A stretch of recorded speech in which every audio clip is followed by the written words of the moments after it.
I see somebody voted yes. There you go.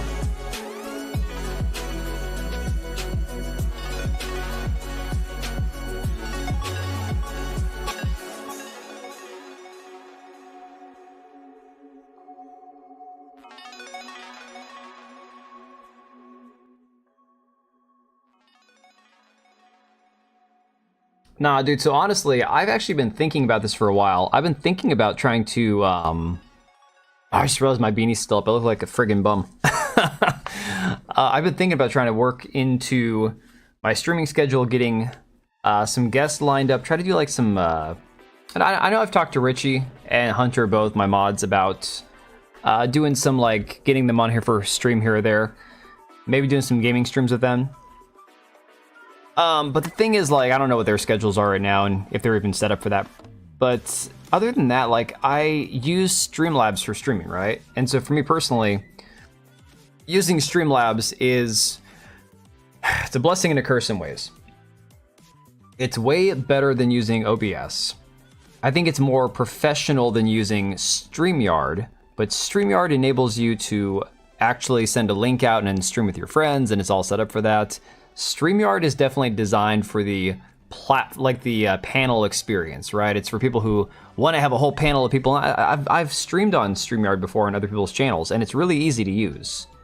Well, once you know how to use it. But I'm actually looking at changing some things up.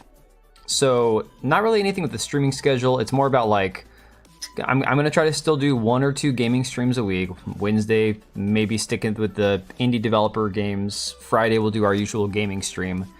And then Mondays, I want to switch from Streamlabs to maybe Rumble Studio. Because I know that Rumble Studio will enable you to send out a link to people as well. And that'll allow for having an easier time with guests on Monday nights. And yeah, not making it like a regular thing, but definitely having it be something where... Oh, what the hell's going on with the music? That was strange. I think I got frozen for a second. Yeah, just something where I can usually, like, I have my Monday set, but then, you know, we can have guests on from time to time. Just something different, something to mix it up. I was hoping to be switched over completely over the weekend, but with being the Thanksgiving holiday weekend, I didn't have any time. So, you know, Thanksgiving, I had to go to 2 different houses. My wife and kids convinced me to do a 5K before Thanksgiving, so we got up 6 o'clock in the morning on Thanksgiving, went and did a 5K, which none of us do normally, and then I had to go to 2 different Thanksgiving dinners, so it was like an 18-hour day when it was all said and done. It was absolutely mind bonkers. Like, just, I couldn't even believe that we did all that. Friday wasn't much better because I had to work, and then exhausted, didn't get much sleep. Basically, I went like 4 days with suboptimal amounts of sleep, with the holiday and everything else kind of jammed in the middle there. So it's been a very exhausting few days. That being said, I'm kind of thinking if I can spend some time in the next week or 2, get Rumble Studio set up to where we can actually do a panel stream, or even just like have 1 or 2 guests on a Monday night. I think that'd be ideal. Mix it up a little bit. But I appreciate you not wanting to pick that I suck. I do appreciate that. To be fair, I hate when people like booby trap you where you can't really pick a better way to word it. So we'll end the poll and we'll start over. We'll put something more friendly in the chat here. That way you don't have to say that I suck if you don't want to. I don't mind if you say it. Let me see here.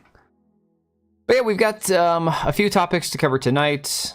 I'm not going to have any time probably for any videos for tomorrow, but then we'll get some videos recorded tomorrow night for Wednesday, I guess it would be. It's confusing because this upcoming weekend is the first weekend I will have worked in a long time. I usually don't work on the weekends, but I'm working, obviously today I worked through Sunday, so I don't get a day off. So I can still stream. I'll still try to do the streams and all that, but I definitely am going to be playing it by ear as far as whether or not we do our Wednesday stream. The Friday one should happen.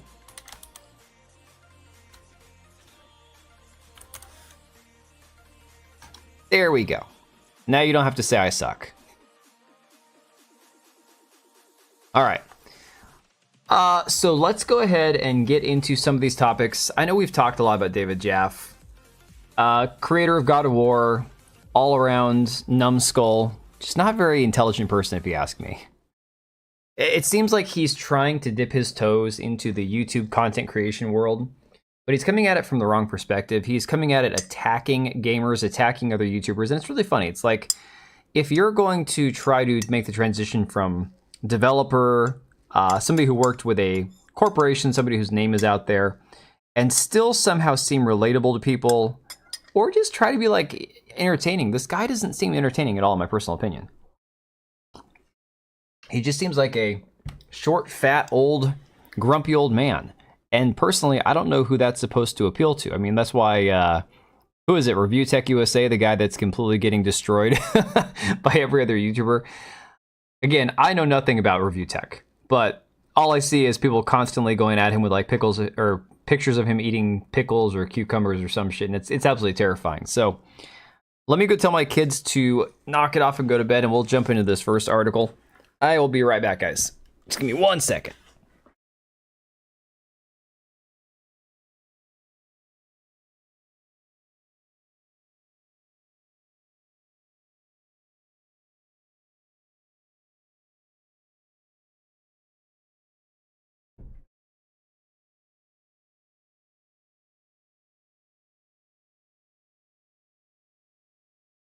What's up, Tweety Kitty? Oh, I know, you don't like being held. Weird. Some cats are like, pick me up, and this one's like, put me down, what the hell's wrong with you? But yeah, it was pretty fun. Actually, had my my brother came out for a few days for Thanksgiving, so I don't see him very often, but once in a while. So yeah, despite it being an exhausting, stressful weekend with a bunch of stuff jammed in it, we had a good time. All right, let's go ahead and go to the main screen, and we will talk about David Jaffe. Also, the good news for all of you who may be watching this later on or live, I'm not going to be doing any more of the instant gaming ad reads. I still have my partnership panel with them as far as like you can go and use the link and you know, save some money, and it does give back to the channel if you purchase games using my link and all that. It's just an affiliate link at this point. So the whole paid ad read, that part is gone. That's done. I don't have anybody else that has offered me any paid ad reads, so nobody has to listen to any more ads. And I realize a lot of people, that once you start having a YouTube channel where they start offering you like sponsorship deals and ads and all that kind of stuff, ad reads, it rubs a lot of people the wrong way, and I get that. Personally, I don't care if a YouTuber does it, but I understand why some people have an aversion to that. And the good news is that has run its course. We're all done, so nobody has to worry about that moving forward. I don't see anybody else offering me like paid ad reads, so that's done. No more of those. So let's cover a few of these articles from Fandom Pulse. One of these days, probably once this week is over, I'm going to try my hardest to getting back to doing some articles for John over at Fandom Pulse. I just haven't had any time in the recent week or so, especially with the holiday, with work, everything else going on. But, you know, like I said, John Trent's been kicking these out like a machine, doing really good work. And he's got this one that came out today that says Twisted Metal Director, which I didn't realize that David Jaffe was attached to Twisted Metal, says that Avowed developers are just trying to work. And this article says, as they inject evil gender ideology into the game. It's really funny. You just wish it was for GOG so we can own the games. Yeah, I didn't get any offers from GOG. I would have rather gone with GOG. But the thing is, it's one of these learning processes, you know. People ask you to like, sub, hit the bell as soon as the video starts. I think I did that. NS, you know, he's been on here for a long time. Her body, my choice. No, NS, I'm not doing that. NS made sure to point out to me a few weeks ago, I made that mistake of saying like, subscribe at the beginning of the video, which, to be honest, I think that's the one time I've ever done that, because most of the time I forget to even ask people at the end of the video to like, subscribe. I'm like, all right, that's it.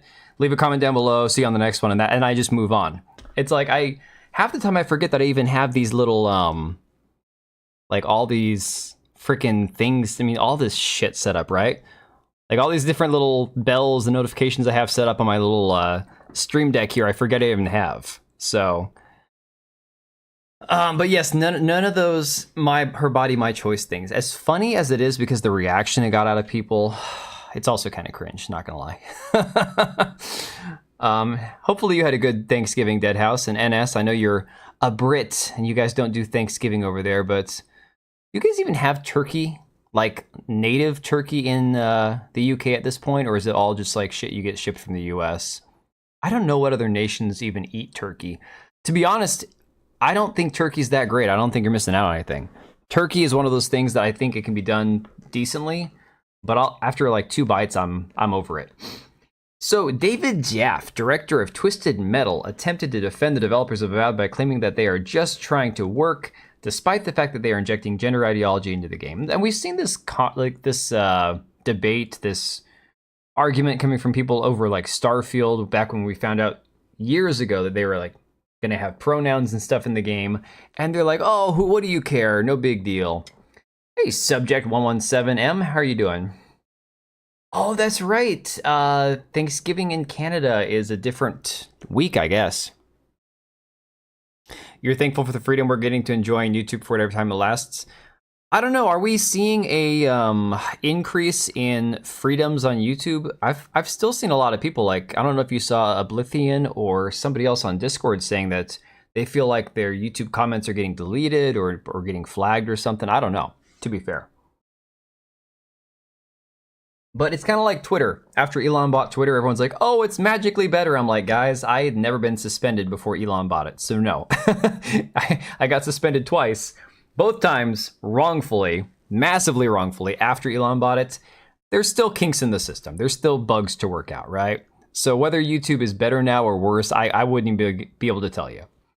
So in a recent video upload, because David Jaffe apparently thinks that he's a YouTuber now, he shared his thoughts on Avowed, saying, if you're the guys at Avowed and you're getting pushback without any data, I mean, think about this for a minute. You're Elon Musk, you're the richest man in the world, you have the ear of the president-elect, and you're pushing back as the loudest voice on the forum. Oh, so it's a video from talking about Elon saying X marks the moron. Imagine being David Jaffe and calling Elon Musk a moron. Wow. On a group of developers that are just trying to, not only just developers, but renowned, beloved developers who have made some of the best RPGs ever, and they're just trying to work, and you suddenly aim one of the world's biggest spotlights on them for what? You don't really know, do you, Elon? You don't know how the pronouns are presented in that game. You don't even understand what the context is. What the hell is this, guys? Context. Okay. In a game where you don't just pick male or female body type, you know, customize your character, pick your name, the sound of your voice, whatever, do whatever mix and match options you have, to then need to be referred to by certain pronouns because you need your character's gender identity to be represented. What is there? What context is missing? This is just David being a complete, like, disingenuous ass. A month earlier for Canada. Oh, man. Jaffe. All right, so we'll do David Jaffe, I guess. Thank you for the correction. I appreciate it. Yi Long Ma. Wait. What's Yi Long Ma? You spend more time on Rumble now? Well, that's why I multi-stream to Rumble, but Rumble is just not as hoppin'. But I do have I Stand With Jesus on Rumble. Jaffe just wants people to stop exposing the evil ways and consume corrupted product. See, the thing is, Stand, it really is just about that. It's all about consume product, don't ask questions, you know, enjoy product or just pretend you enjoy it and then move on to the next product. That's all it really is. But thank you, my name, Jamie. I appreciate you correcting that. Hopefully it's Jamie and not Hame or Hey, I don't know. I give up years ago. I was only streaming on Twitch, trying to be like just a video game streamer before I got more into like discussing different topics. And I was always terrified that I'd get like 2 viewers and somebody I didn't know would pop in and I wouldn't be able to pronounce their username. Look up Chinese Elon Musk. Great meme stuff. Oh, I bet it is. I bet there's a lot of fun stuff out there. Let's see. So he says, you don't even understand what the context is, but the very nature of having pronouns, not that it would matter, by the way, not that it should matter, the very nature of seeing a pronoun is enough for Elon to tweet it out to the entire world. You know, these guys really hate free speech, is what it comes down to. They despise free speech because there is nothing wrong with somebody with a large platform saying, what the hell is this? because it creates conversation. There's always going to be like lunatic people who take things too far. Like hell, I that was something I forgot I was going to try to cover tonight. Star Wars Skeleton Crew, I guess, comes out tonight or tomorrow. That it's like the Goonies but modern Star Wars Disney slop, right? It looks terrible. And like in Clockwork, because it's always the way this goes, they started running articles in the mainstream media today about how Amanda Stenberg suffered racist backlash and how the Korean guy that plays the Jedi Master Soul he felt so terrible about how much racism was, and he didn't know that there was all this racism directed towards the show, right? They ran these stories the same day the Star Wars show Skeleton Crew came out. And it's just them trying to run cover for a bad game or a bad show. And it's like, this is all we see. It's not like, you know, these people don't do things on the opposite end of the spectrum where Elon Musk points at something and says, what the hell is this? They're meanwhile just trying to distract from the fact that it's like, you know, complete dog shit. Name is actually James. Okay, well, then we'll go with James. I can do that. Let's see. He says, I think we should all, whether or not you agree politically or morally or whatever the pronouns, I think we should all kind of be on the side of Avowed and the developers. I don't understand this argument. Why should you be on the side of anybody? It's like, what if there's a company that makes bad products and you don't want to be on the side of the company? Avowed is owned, well, the game is created by a studio owned by Microsoft. What he's saying is be on the side of major corporation, be on the side of multi-billion-dollar corporation. I don't understand why these people, and I get it because David Jaffe, he's been around for a long time within the industry. So of course he's going to be like a corporate bootlicker.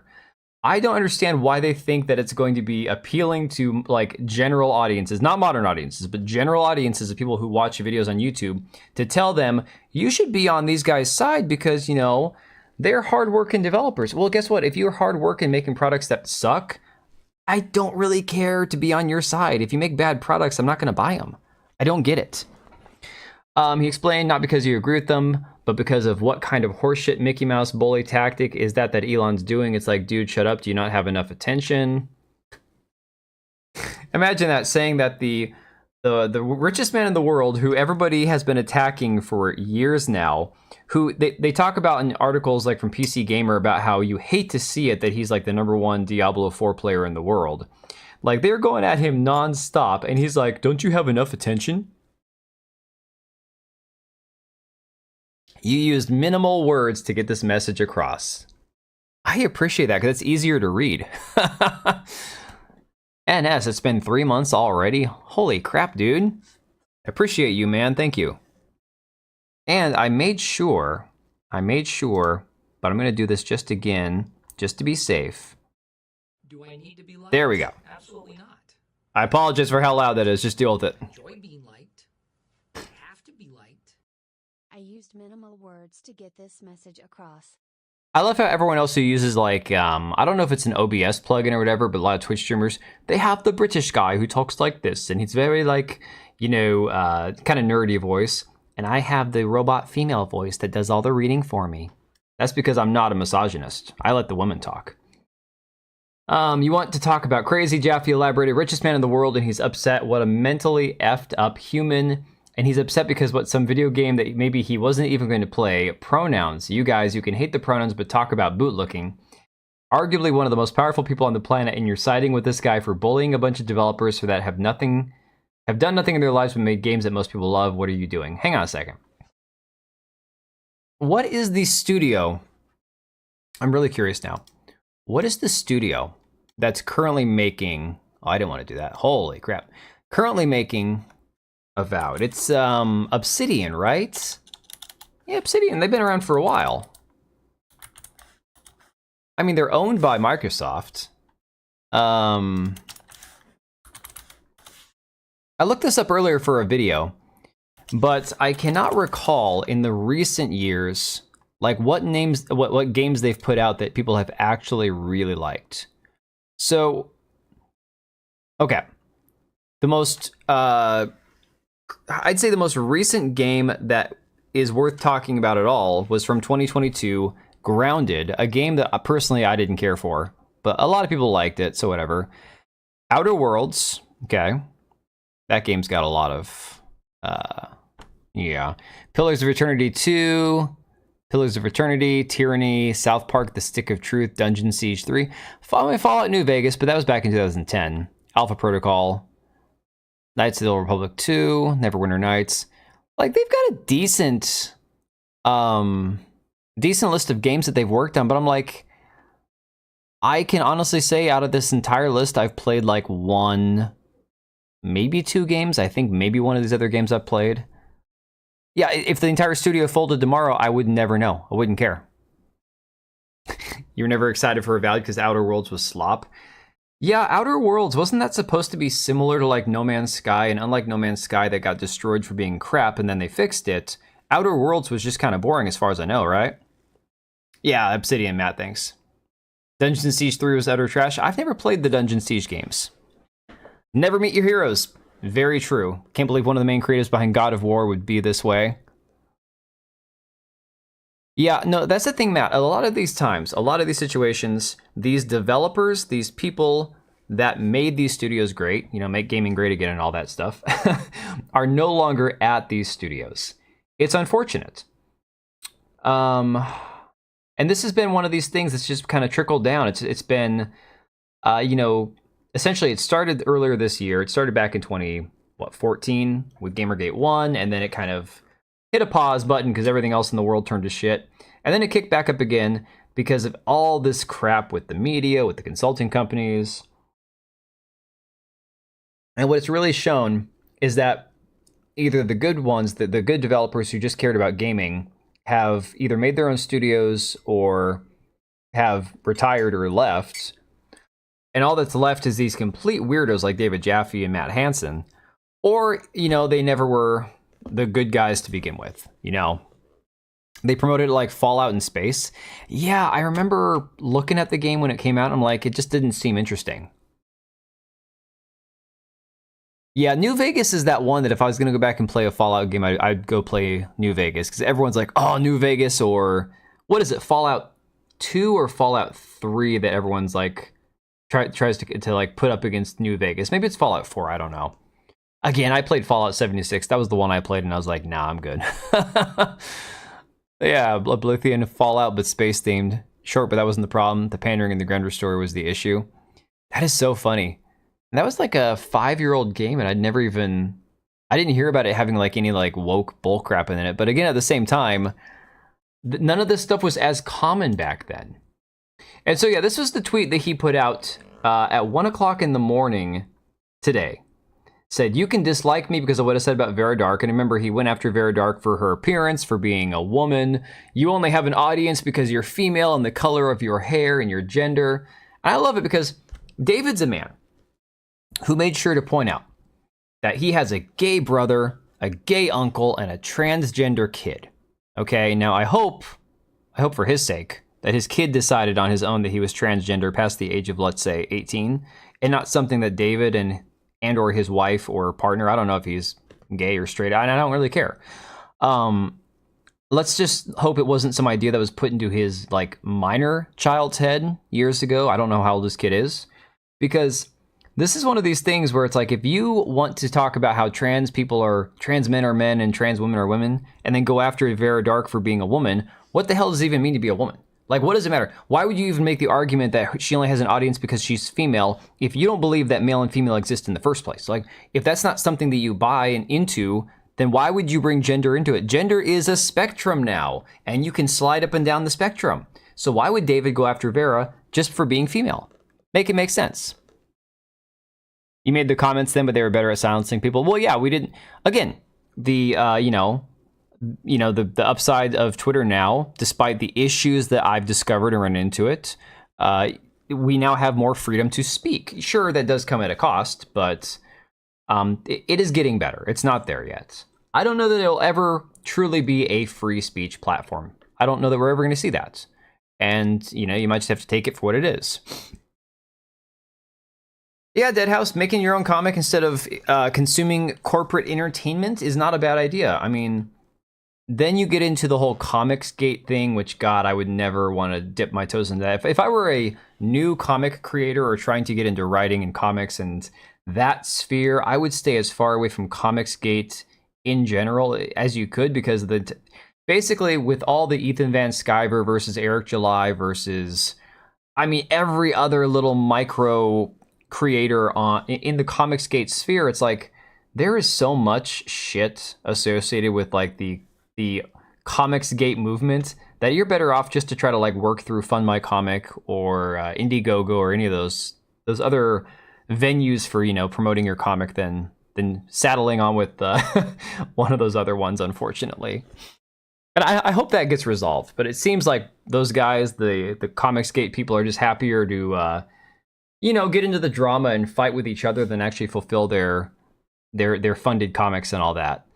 But he said, from my 2 encounters with her content attacking me, I sense her large audience is based on her being an attractive woman. But that is not misogyny. Lots of women and men are talented and ugly, pretty and useless, and pretty and talented. If I was making a statement about women in general, it would be misogyny, and I would never say or think such a thing.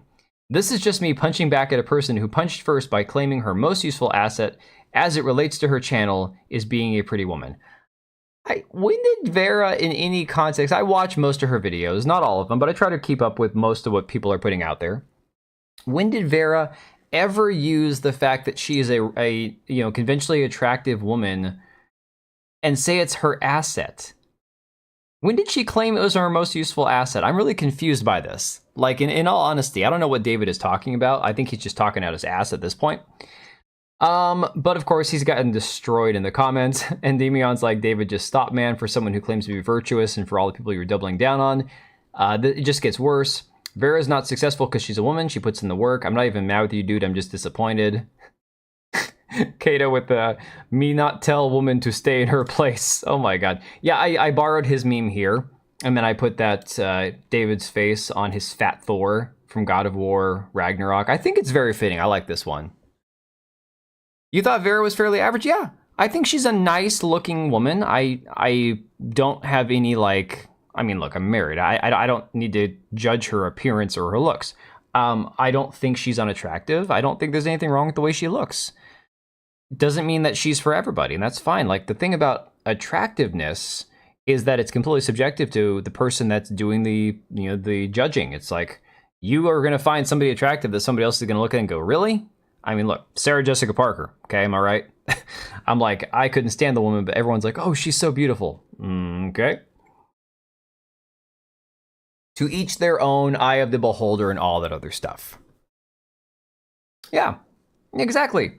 I didn't start watching Vera Dark because I thought she was like the hottest thing since sliced bread or something. It was because I genuinely liked a lot of her opinions. That was it. I liked her approach. Yeah, Deadhouse, I would just say in general, and that doesn't mean that there's not good people and good creators inside of Comicsgate. I just think that right now there is just too much like water under the bridge at this point. I don't know. I think it's getting really, really bad. Yeah, Subject, I don't think so either. I think this is just David just like spiraling and flailing about. Seems like that'd be shooting herself in the foot. Right. I never saw her post that on Twitter. She doesn't post much on Twitter, to be honest. I never heard her say that in a video. If somebody had a clip to the video, then I'd watch it, and, you know, if it proved me wrong, then fine. But I don't think she ever specifically said that. But I haven't watched this yet. Stuttering Craig has this this 3-minute video, this Dear David letter that he did. So we're all going to watch it together because I haven't even seen it yet. Create, build, or plant is where it's at. Everything else either gets corrupted or destroyed. Good luck. Yeah, you know, for real. Exactly, Sand. It's, you have to just work with what you've got and then just, you know, just plug away. If you really have a good idea for a comic and you feel passionate about it, or a game or a movie or whatever, you know, if it's going to work out, it'll work out. And it's all going to be based on how hard you try and how much, you know, effort you put into it. Yeah, Deadhouse, and again, that's very true too. A lot of times it does depend on that whole concept of falling in love with a person. And that's when a lot of times an average person could be the most beautiful person in the world if you're in love with that person. So that doesn't mean that they can't also be objectively attractive. It just means that there's a lot of this. It's weird to hear somebody who is, who is so, and I hate to use the word woke, like just, throwing that out there casually, but David, by his own actions, by the things he says, by the virtue signaling he does, is pretty damn woke. It's weird to see somebody like that go after a woman, much less a woman, that is in the same sphere as him, for simply being a woman in her appearance and saying, you only use the fact that you're a woman to gain an audience. Well, what has Alyssa Mercante been doing for the past, 9 months? Playing a victim because she's a woman, saying that she's being harassed because she's a woman, saying she's being sexually, insulted and attacked because she's a woman, and then posting pictures of her body because she thinks of herself as an attractive. Well, it's like, dude, if you're going to go after Vera and say she only has an audience because she's female, let's do Alyssa Mercante. Not literally do. That's disgusting, but you know what I mean. All right, let's watch this video Stuttering Craig put together addressing David Jaffe. Dear David Jaffe, we hope this letter finds you well, though we suspect it might just find you yelling into the void trying to figure out how to shoot the ceiling in Metroid Dread. So he says, go back up in that room and shoot the ceiling. What? Why? Or accusing yet another female content creator of succeeding solely based on her appearance. You are in that chair, Vera, because of your hair and your face and your gender. You certainly keep yourself busy, don't you? First off, let's take a moment to appreciate your legendary contributions to the gaming world. I mean, God of War and Twisted Metal, these are masterpieces that defined an era. Your resume is a monument to gaming excellence, and for that, we'll always be grateful. However, much like the Greek gods in your famous game, you seem to have fallen from the heavens of relevancy and are now lashing out from the depths of Olympus. How times have changed, haven't they, David? I'm curious. Hang on a second. I want to go back a second. I'm distracted by something on his bookcase. Hang on. What is all this? Can you guys see this right here? What is this supposed to be? You've got books, and I respect, I don't care, how many books you have. Having any books at all is better than none. But what's with this, these wads of pieces of paper and stuff with the books stacked on them? These books haven't even been read by the looks of things. Why do you, can you organize this shit? If this is going to be your backdrop, man, if this is your streaming area, can you clean this up? Tidy this shit up, man. Come on. I don't know. That just bothered me for some reason. Times have changed, haven't they, David? Back in your God of War days, you gave us Kratos, an unapologetically brutal anti-hero who bed women in minigames and casually ripped off the head of Hydrus. Fast forward to today, and you've gone so far down the ideological rabbit hole, we're not even sure you'd be able to define what a woman is. Of course you can't.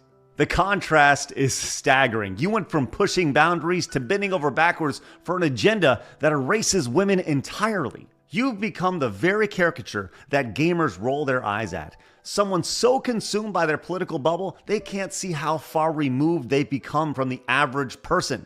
I mean, your remarks about Vera Dark, oh man, what a great example. You just don't know how to do this. You don't know how to do this. You are in that chair, Vera, because of your hair and your face and your gender. By accusing her of succeeding solely due... just think about that. Oh, man. So, okay. Vera's a person who, outside of YouTube, I don't know that anybody would know who she is. She's got 140,000 subscribers, and she's passed 100,000 this year, so she's gained this year alone 70, 80,000 subscribers. I think from the time I started following her, she was 60 or 70 something. David Jaffe, this dude that's got the backing of, of corporations in America, because he's a big name. So if he wanted to make a new game or get a job on a game, he could pretty much walk into any company and say, I want to do a game, right? And yet she gets more viewers than him. She gets more views than him. She's more successful on YouTube than him. And here he is telling her, you just don't know how to do this. You're only here because you're a woman. And these are the people that call everyone else incels, guys. I think that's the part that I find the funniest. These are the people who refer to anybody else who gives them criticism, which they call harassment, who push back against it and they call it bigotry. They're the ones that call everyone else incels. It just blows my mind, Absolutely bonkers. Do I need to be liked? Absolutely not. I like to be. Do I need to be liked? Absolutely not. NS. I like to be liked. I enjoy being liked. Oh, my dude. You were too kind, my man. I appreciate you. Thank you so much. 5 gifted subs. Man, you are way too kind. Guitar Man, I still can't believe this is the guy behind God of War. Well, you know, to be fair, the one thing I will say is I'm happy I never contributed to the God of War franchise. For a long time, I felt bad that I never had a PlayStation because I'm like, I'm missing out on God of War. You know, these games sound amazing, right? And now after all of this shit has hit the fan, I'm kind of like, yeah, but I've also never contributed to David Jaffe in pretty much any game that he's probably worked on. So I guess, you know, that's the catch-22 right there. They always do, though, according to Geeky from Clownfish. She has evidence, though. Yeah, no, Geeky is a funny case because she gets attacked constantly as like for having internal misogyny or whatever. It's absolutely hilarious. Seeing the Redditor Soy Jack raging is a special kind of delight. Hey, Smeg!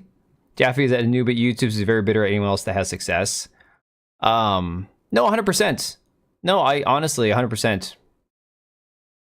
He was recently defending Dragon Age Velguard's game design. Yeah, and honestly, there are YouTubers who do not get into the conversation of woke or not woke, DEI. They don't tend to fall into the trap that a lot of us do when it comes to discussing just those aspects of the game.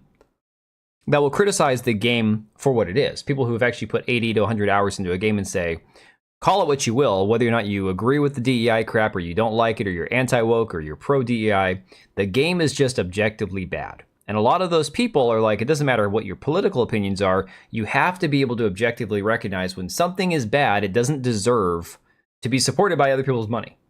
And these are people, I think that the hard part is, this goes back to a lot of where we have a lot of like socialism in America now, and people who think that communism is a good idea, that you should have a income even if you don't work. What do they call that? Not fixed incomes, but like, crap, what's the name for it? Where essentially everyone has a set income and it doesn't matter what your level of input or your actual output is. It's absolutely insane. And it's like, no, you can't give people money for not working, because then the people who are working harder are going to stop working harder because they're not going to work harder to get the same money as somebody who's slacking or whatever. It's absolutely insane. Queen can't decide who's worse, David or the Act Man. Boy, I don't know. That's a tough one. I think Act Man. You know why? Because Act Man is one of these guys who he just kind of goes which way the wind's blowing. You know? Right, Smeg, but the only thing about that is I don't know how old his kid was.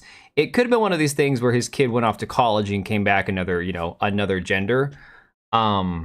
David, if he supported it, his failing as a father is that he didn't try to talk sense into them. If it was somebody under the age of 18, then David's a complete piece of shit. That's a whole nother story. Yeah, let's finish this video. Due to her appearance. Universal basic income. Thank you, Oblivion. I couldn't think of what they call that. Tenders are a bad idea. Just trust me, I know. Yeah.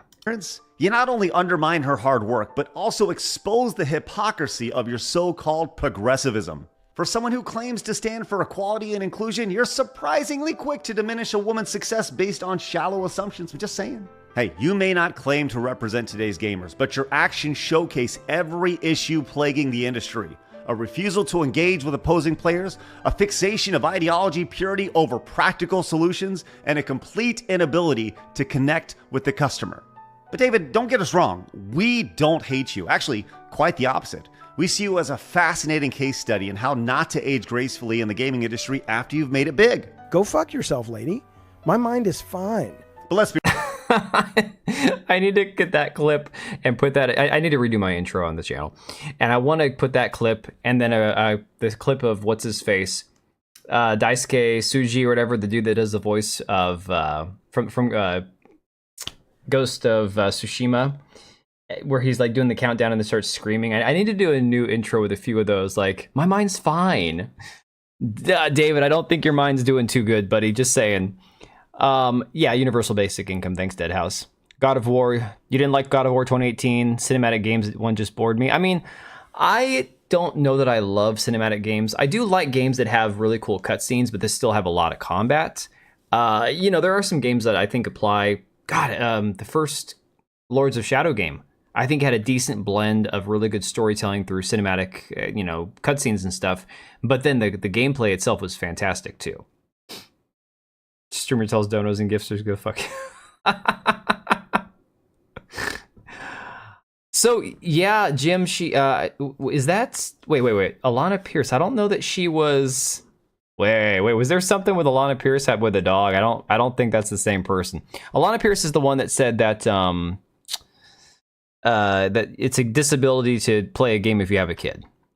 She works at Santa Monica Studios. Let's be real. You're not going to change. You're going to keep doubling down on bad takes, picking fights you can't win, and blocking anyone who dares to pop your bubble, and that's fine. Really, gamers have moved on, and the only person you're embarrassing at this point is yourself. Your legacy may be secure, but your relevance, it's gone. P.S. Next time you struggle with a tutorial, there's no shame in Googling a walkthrough. Actually, yeah, there is. Don't do that shit. Oh, I'm glad I hadn't watched that yet. This is freaking hilarious. Yeah. So the funniest part was David actually had Hypnotic, and I want to say Kaida, or is it Kaida or Kaida? I can't remember. I got to get that right at some point. Yeah, Bourbon, get Tucker to stop doing that. Cat's banging on the cabinet doors, and the dog's walking in like, what the hell's going on? Come here. Come here. But yeah, he actually had both these guys on his stream at one point. And eventually, I guess he turned his stream to subscriber only mode. Yeah, right here. You can see he got completely destroyed. Let me see here. Jaffe be getting roasted every day. Let me see here. But you can see right here, subscribers only mode. Absolutely embarrassing. Hey, McKinney, how's it going?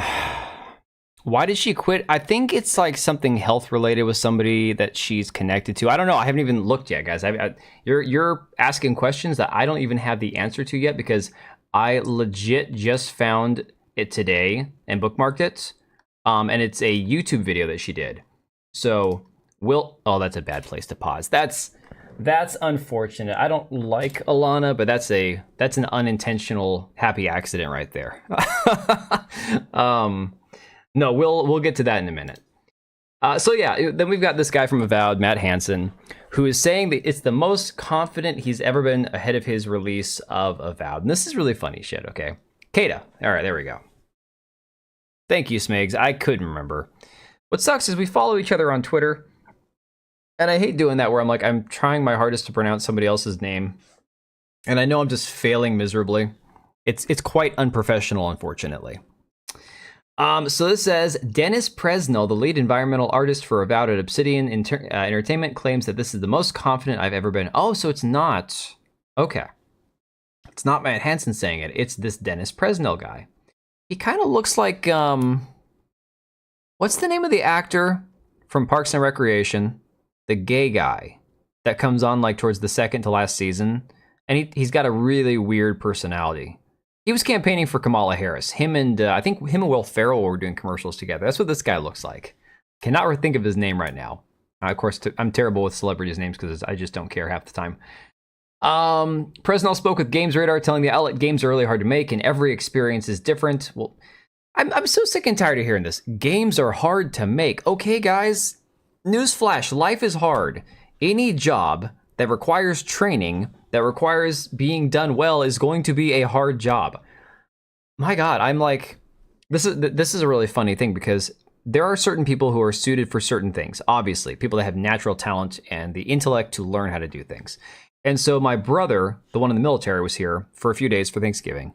And basically anything that I talk about with him, it's like if I say, oh yeah, I did this, I built my wife a computer, and talk about how difficult it was to go through the steps to fix the RGB and all this other stuff.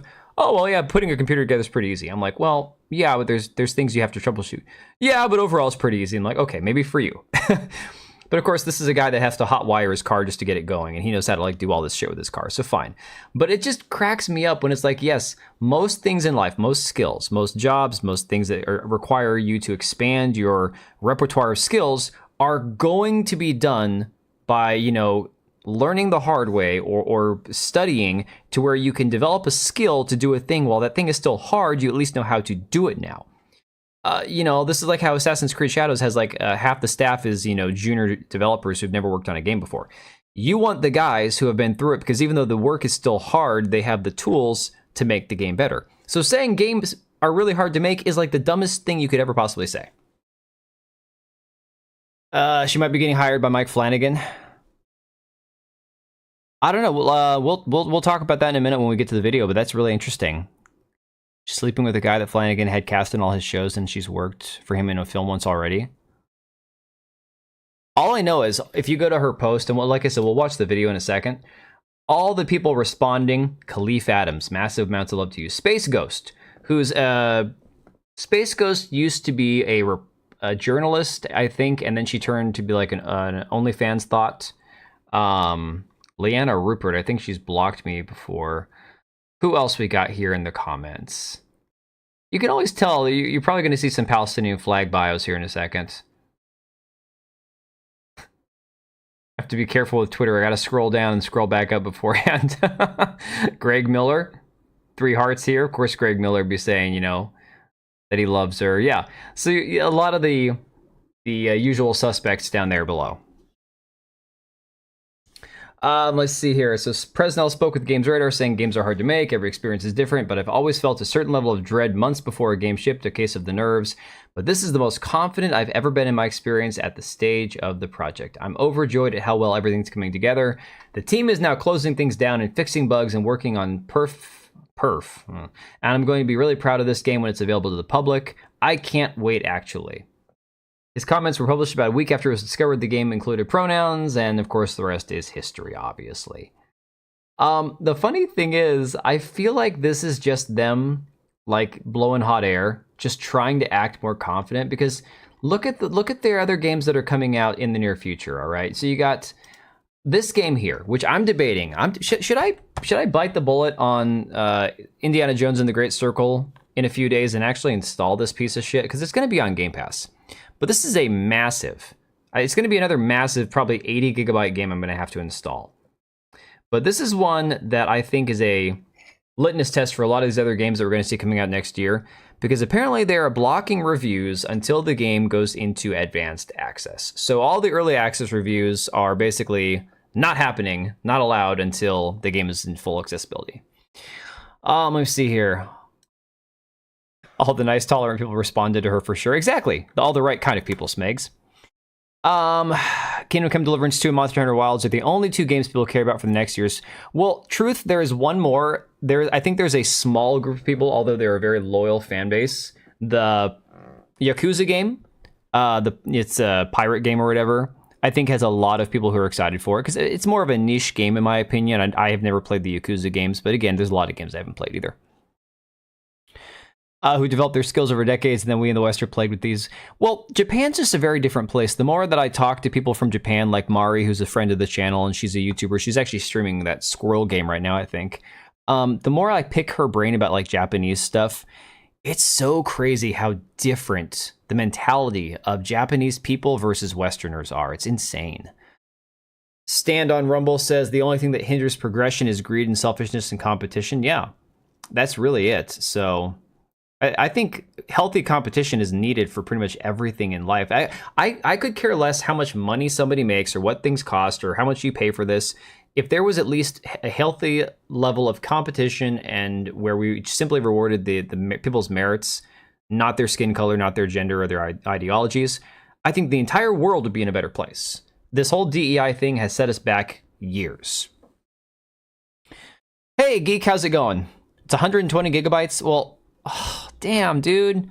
I already have Stalker 2 installed, which probably still runs like ass. I don't know if there's a patch for that game yet or not. Oh, man.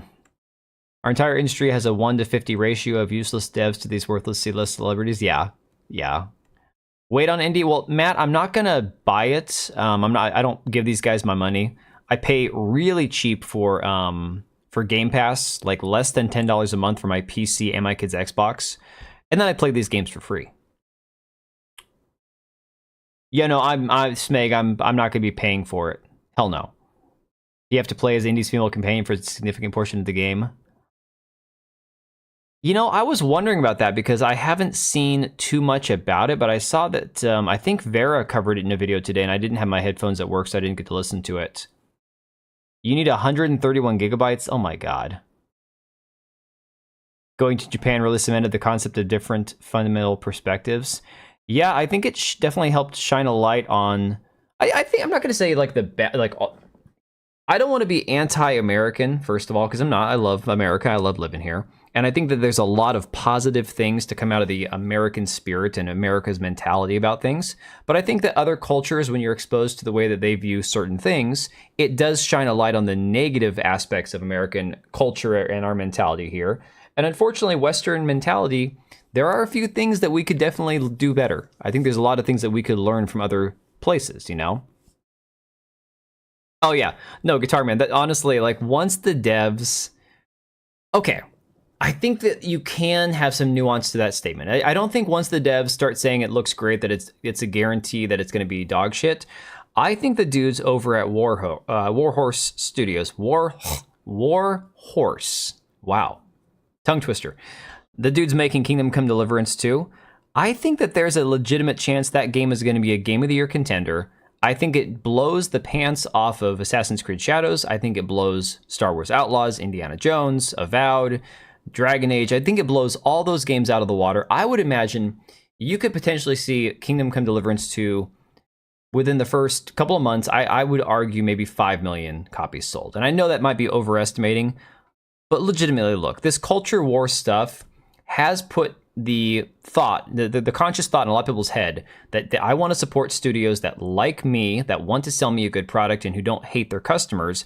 And that is directing people towards games like Kingdom Come Deliverance, you know? And then, of course, the sequel's coming out and it looks amazing.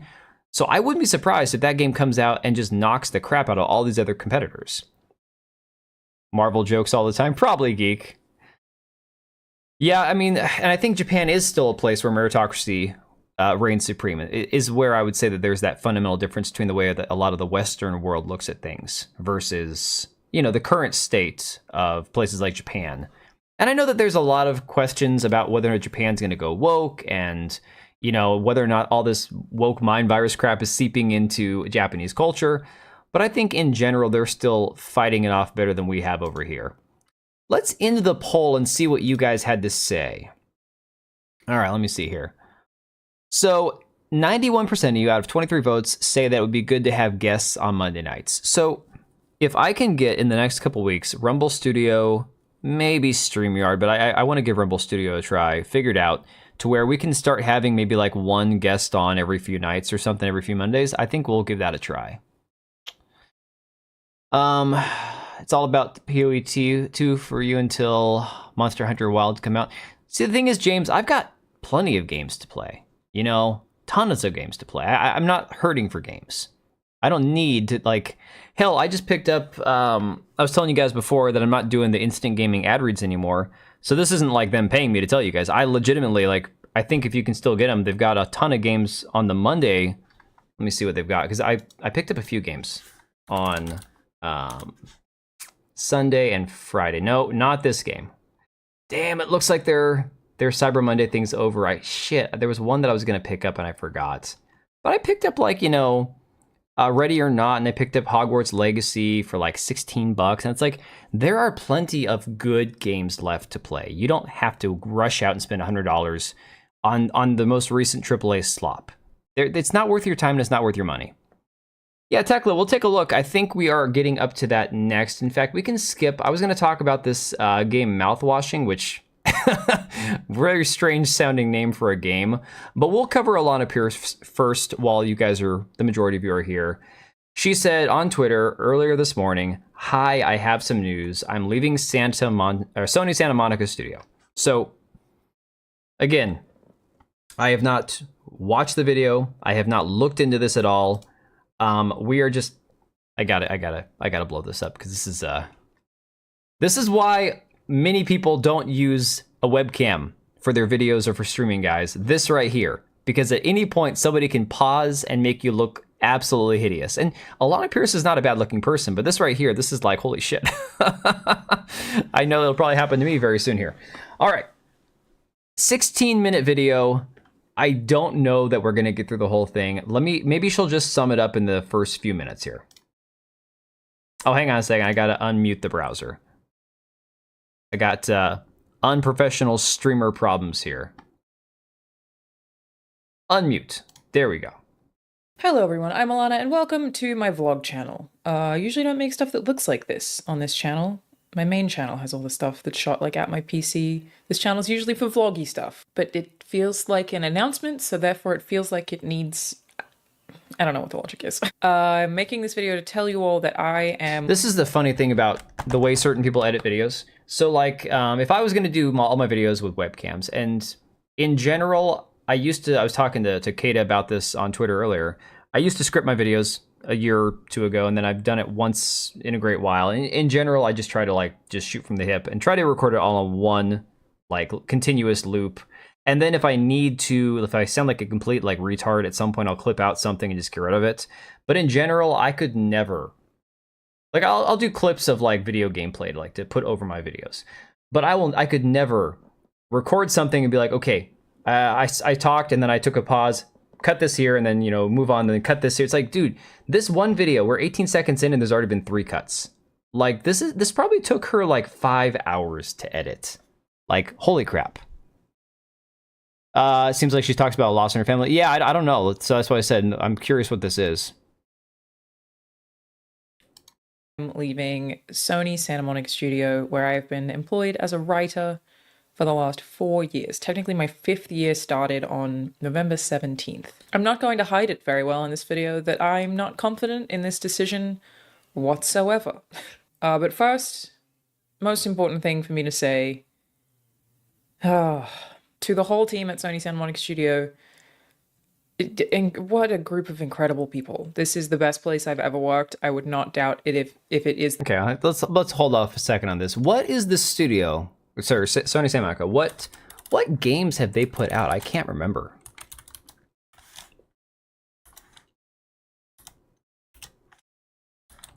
I'm struggling to remember which ones this are. Oh, okay. Oh, so they were the ones behind God of War then. I knew Santa Monica, but I'm like, is that this? Okay. God of War 18, God of War 3, God of War Ragnarok. Oh, so all the God of War games have come through Santa Monica. Okay. All right, I see now. Yeah, so basically that's what they're known for. Interesting, David Jaffe's old studio. Huh. It's the best place I ever work in my entire life, full stop. It is still my dream job to get to write with that incredible team, and how lucky am I that I've been able to do that for so many years. I was going to give a thank you to like a lot of people that I work with, but I'm so worried about leaving anybody out, so I was just going to single out Corey, Ariel, Elise, Lauren, and Orion, and Jeremy most recently. I've spent so many hours in meetings with these people who are also my favorite team that I've ever watched. No, John, I think that the only God of War game people really don't like, but this is, again, me speaking out of turn because I never played them, is I think the only game people don't genuinely, like, generally like in the God of War franchise is God of War Ragnarok. It sounds like is the one that people just genuinely don't enjoy. She didn't write a single line, oh boy. Worked with. Just what an incredible group of people. But there are so many people at Santa Monica Studio that I truly, truly love. Narrative designers, engineers, level designers, animators. Oh, okay. Right off the bat. The first person she says she loves, first department she loves is narrative designers. Narrative designers, okay. Why don't we just call these people writers? Yeah, the most recent one, Geek. Wait, when did we have to start calling it the narrative design of a game? Narrative design of a story or a script or whatever. And I get it, you have to design the flow of this. There's more to it. I'm not a professional writer. I understand, okay? Like, someone could watch this video from the video game industry and go, oh, look at this asshole doesn't know what he's talking about. Okay, sure. But at what point did writing a script, writing a story, go from, I'm a writer, here's my thoughts, I'm going to write dialogue, I'm going to write, prologue and epilogue and do all this stuff to create a cohesive world, the world building within your story itself, to where now we need narrative designers. It just sounds like creating a way to like have one job turned into many. We need a whole narrative design department. Why? Just get a couple of good writers. People actually dislike his Ascension. Ragnarok became one of the targets of our side because of the admittedly weird black girl casting. I don't know, John. I've seen people actually say they just genuinely don't like Ragnarok. But again, I have to go with what I hear, not what I have personally experienced. Hey, Vernum, how's it going, dude? All right, so there are so many names that I could list, and I mean, even the studio operations people at Santa Monica Studio are incredible. It is Jesus. I don't know what's going to happen, but if they like release my job, like if there is a job listing to replace me, whoever gets that job, I'm leaving, and I'm jealous of you. It is such a wonderful place to work. So. Okay, now I'm honestly curious. We're only 2 minutes in. I'm sorry, guys. I'm sorry for all the pausing, but unlike Hassan or XQC, I actually want to make this transformative, and I'm very curious. What is her job at Santa Monica? Like, what is her actual job? And former journalist, she's a video game writer. Okay, let me see here. No Wikipedia, you're not getting my money. F off. Worked as a writer for American game developer Santa Monica for 4 years. What about, like, game development? She joined the studio in November 2020. She provided consulting on 3 games. Completed other work on 2 games prior to joining the studio. She faced harassment. Oh my god. Oh man. In November, she was selected among the Forbes 30 under 30 for gaming, despite the fact that all she had was consulting on 3 games. So total, she consulted on 3 games at Santa Monica. She worked on 2 games prior to joining Santa Monica. So 5 games total. And after working as a consultant or as a writer in some capacity for 5 games, she somehow got selected for the 30 under 30 for gaming. She did voice acting for Gears 5, After Party, Cyberpunk 2077. Man, they've already updated this fast. She revealed that she was leaving Santa Monica Studio. Oh, we're not going to talk about why. We're not going to talk about why. We're going to get to that. Don't spoil it for us. Just adds more bureaucracy with these new job titles. 100%. Narrative designers are a thing since DEI became prevalent. Yeah, because it no longer is just a job of getting a writer or a writing team. Now it's we have to consider all these other factors. We have to take all these other things into consideration. Claims to be a writer, and then Chris Avalon made tweets that didn't directly name her, but were clearly about her, saying if you write a game, then your name is on the credits, and hers wasn't. Yeah, she's a professional harassment victim, is all she is. Okay. Oh, yeah. Thank you to anybody who had any part in hiring me. Thank you to the team that I worked with every day. This bothers me. Hang on a second. You guys can't see this. Let me move my webcam a second. Hang on. I'm telling you, I'm starting to realize how OCD I am.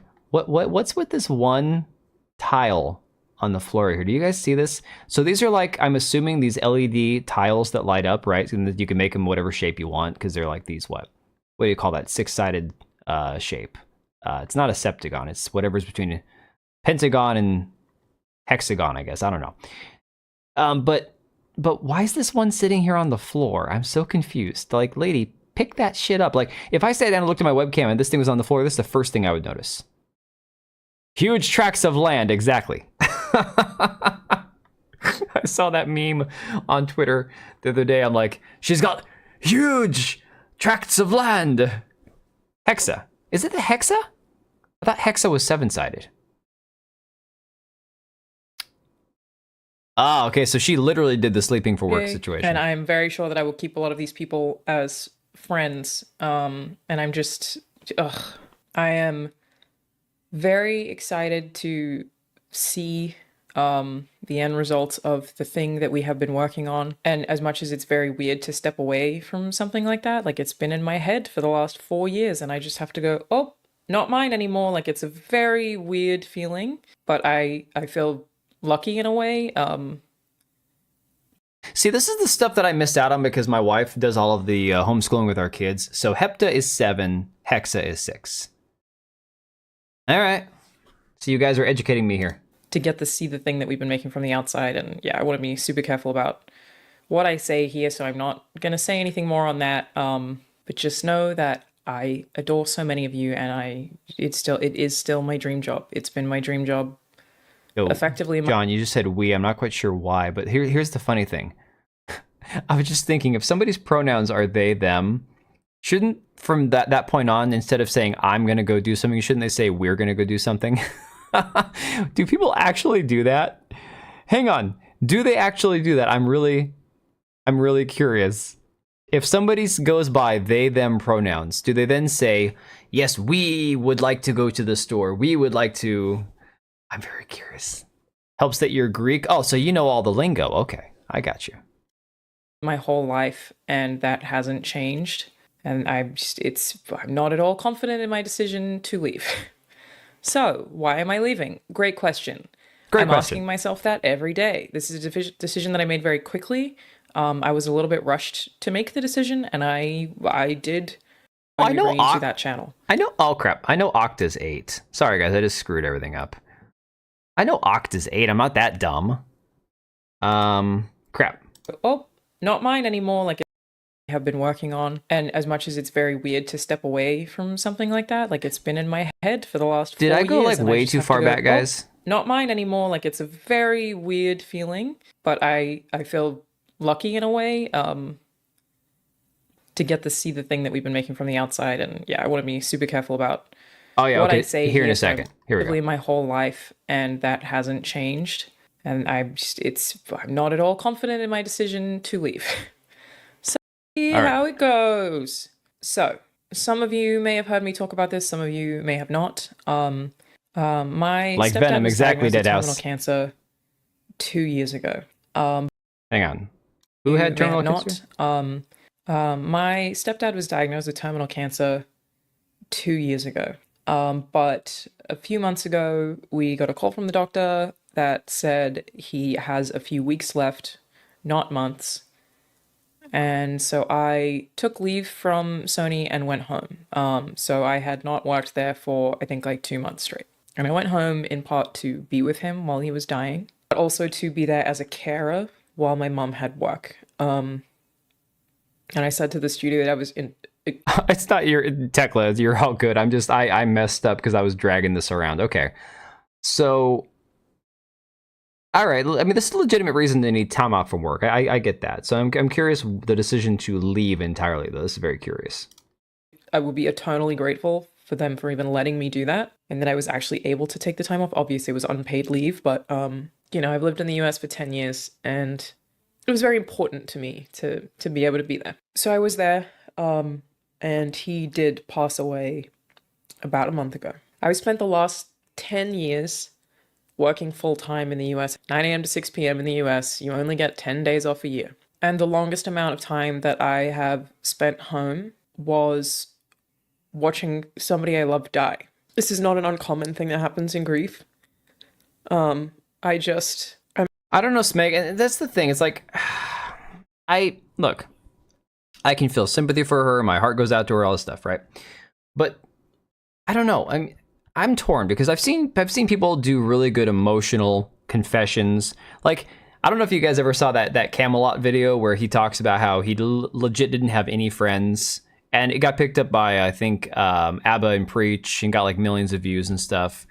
And it was this thing where this guy, he's just a big Southern guy, you know, right now he's a race car driver, just kind of being honest about how invulnerable, about how he has no friends in his life, and he's just depressed and miserable and sad, and he was crying and stuff. And it's like, I don't know how I feel in general about people, I don't know, doing the whole emotional, like exposing themselves emotionally online. It's like, it's one thing to be honest and give your opinion, and if you get a little choked up emotionally, it's one thing. It's like, it's another thing, in my opinion, to film something where, you know, you're going to be emotionally raw. And I'm like, I don't hate it, I just don't know if I would do it. You know?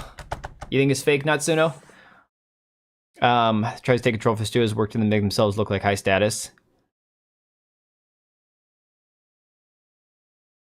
Yeah, John. I mean, I understand people being skeptical of it. Like, I don't have any problem with people having a large, heavy dose of skepticism about this kind of stuff.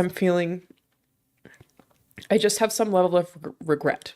It feels a little like I've been doing life wrong. That the longest amount of time that I've spent at home was to watch somebody die. Because I've been working 9 to 5 in another country. And I haven't been there for a lot of very happy memories. I haven't been there for birthdays or Christmases or Easter or whatever else. I didn't get to be there when my sister was picking out a wedding dress or when her kids were born. And I think when somebody you love dies, it just kind of changes your perspective on life. I think that I'm in a position, I guess we'll find out how badly this could go, that I can work freelance instead of having to work full time and still be able to pay my bills. And Stand on Rumble has a pretty good point. Says, I bet she took a lot of time off. They didn't like it, and so she was on the chopping block. That could be legitimately like part of it. That it was a situation where she was already kind of like on her way out, and so rather than get shit canned, she just decided to say, hey, you know what? It's time for a change anyways. We've seen that before, like Alyssa Mercante getting canned from Kotaku. Oh no, I didn't get fired. I left. I took this thing that was the best thing that's happened to me, and then I'm just gonna go on my own way. She's always been an extremely stable person with a good amount of common sense. A reasoning, so I'm surprised she's making a spontaneous decision like this, but death can affect. Yeah, no, I mean that's the thing. C4. It's like I don't have any history with Alanah other than like the really bad takes I've seen that she's had. I don't like anybody in the consulting and DEI narrative pushing shit, and that's essentially where she's been sandwiching herself into. I don't know. I would just say I'm very skeptical about the entire thing. I'm very curious. To get to go home and see my family whenever I want. That is my reason for leaving. I just want to be able to spend more time with the people I love while they are still healthy. After, like I said, 10 straight years of working in another country. In January, I think, is my 10-year anniversary. And again, maybe it doesn't work out. Maybe I can't afford to financially support myself working entirely freelance, and I have to go back to working full-time. I would at least like to try, and that is not an option while working at Sony Santa Monica Studio for a number of reasons, but it's just also not fair for me to ask of the team. There were small stints where I was able to work in Australia under certain circumstances, but very little in the grand scheme of things, and on a very different time zone. Like the time zone's so bad if you convert those two things that I would have to start at 3 a.m. Yeah, the Australia time zone is very rough. I used to play a lot of games online. Back in my Guild Wars days, I had a lot of friends that were Aussies and New Zealanders.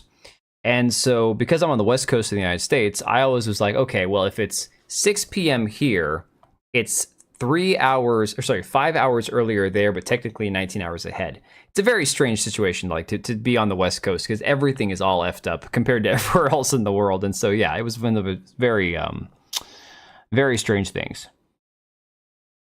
I thought she's quitting YouTube. Now she's making me feel bad and feminine. Yeah, if she's living in California, she's going to have to work more than full time. It's not cheap here where I live, and it's worse in California. Look. Do I think that there's a chance that she's being genuine here? Yes, 100%. Death can change people, but does that mean change her for the better? I mean, does that mean that she's going to do something better than what she's done? Because I think a lot of her takes have been complete garbage. I don't know. I don't know what she's actually like.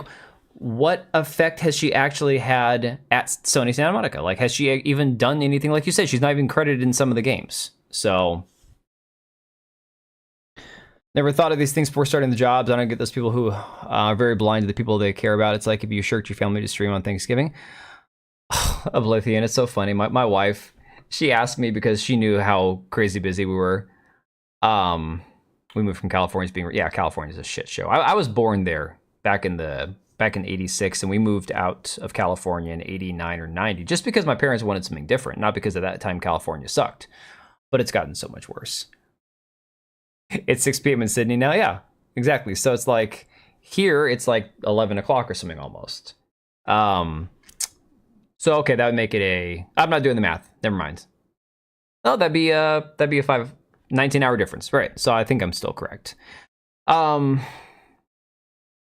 Yeah, no, my wife was asking if I wanted to stream on Thanksgiving. I'm like, no, I'm going to be dead ass tired. Like, sometimes I'll do like a Christmas Eve stream after the kids go to bed and I just want to play a game or something. And it's kind of fun because then people can just kind of like talk about Christmas and stuff. I might do that this year, depending on how busy I am. But no, it's like, yeah, I think death for a lot of people hits you unexpectedly. At least in her case, she kind of had a heads up about it. And it will definitely change your perspective on certain things. It doesn't make you a better or a worse person. What I've discovered, at least personally in life so far, is that while certain life events can change you in the moment, people also have a tendency to fall back into their old habits. the further removed you are from a situation. So let's say, you know, you go through a tragedy.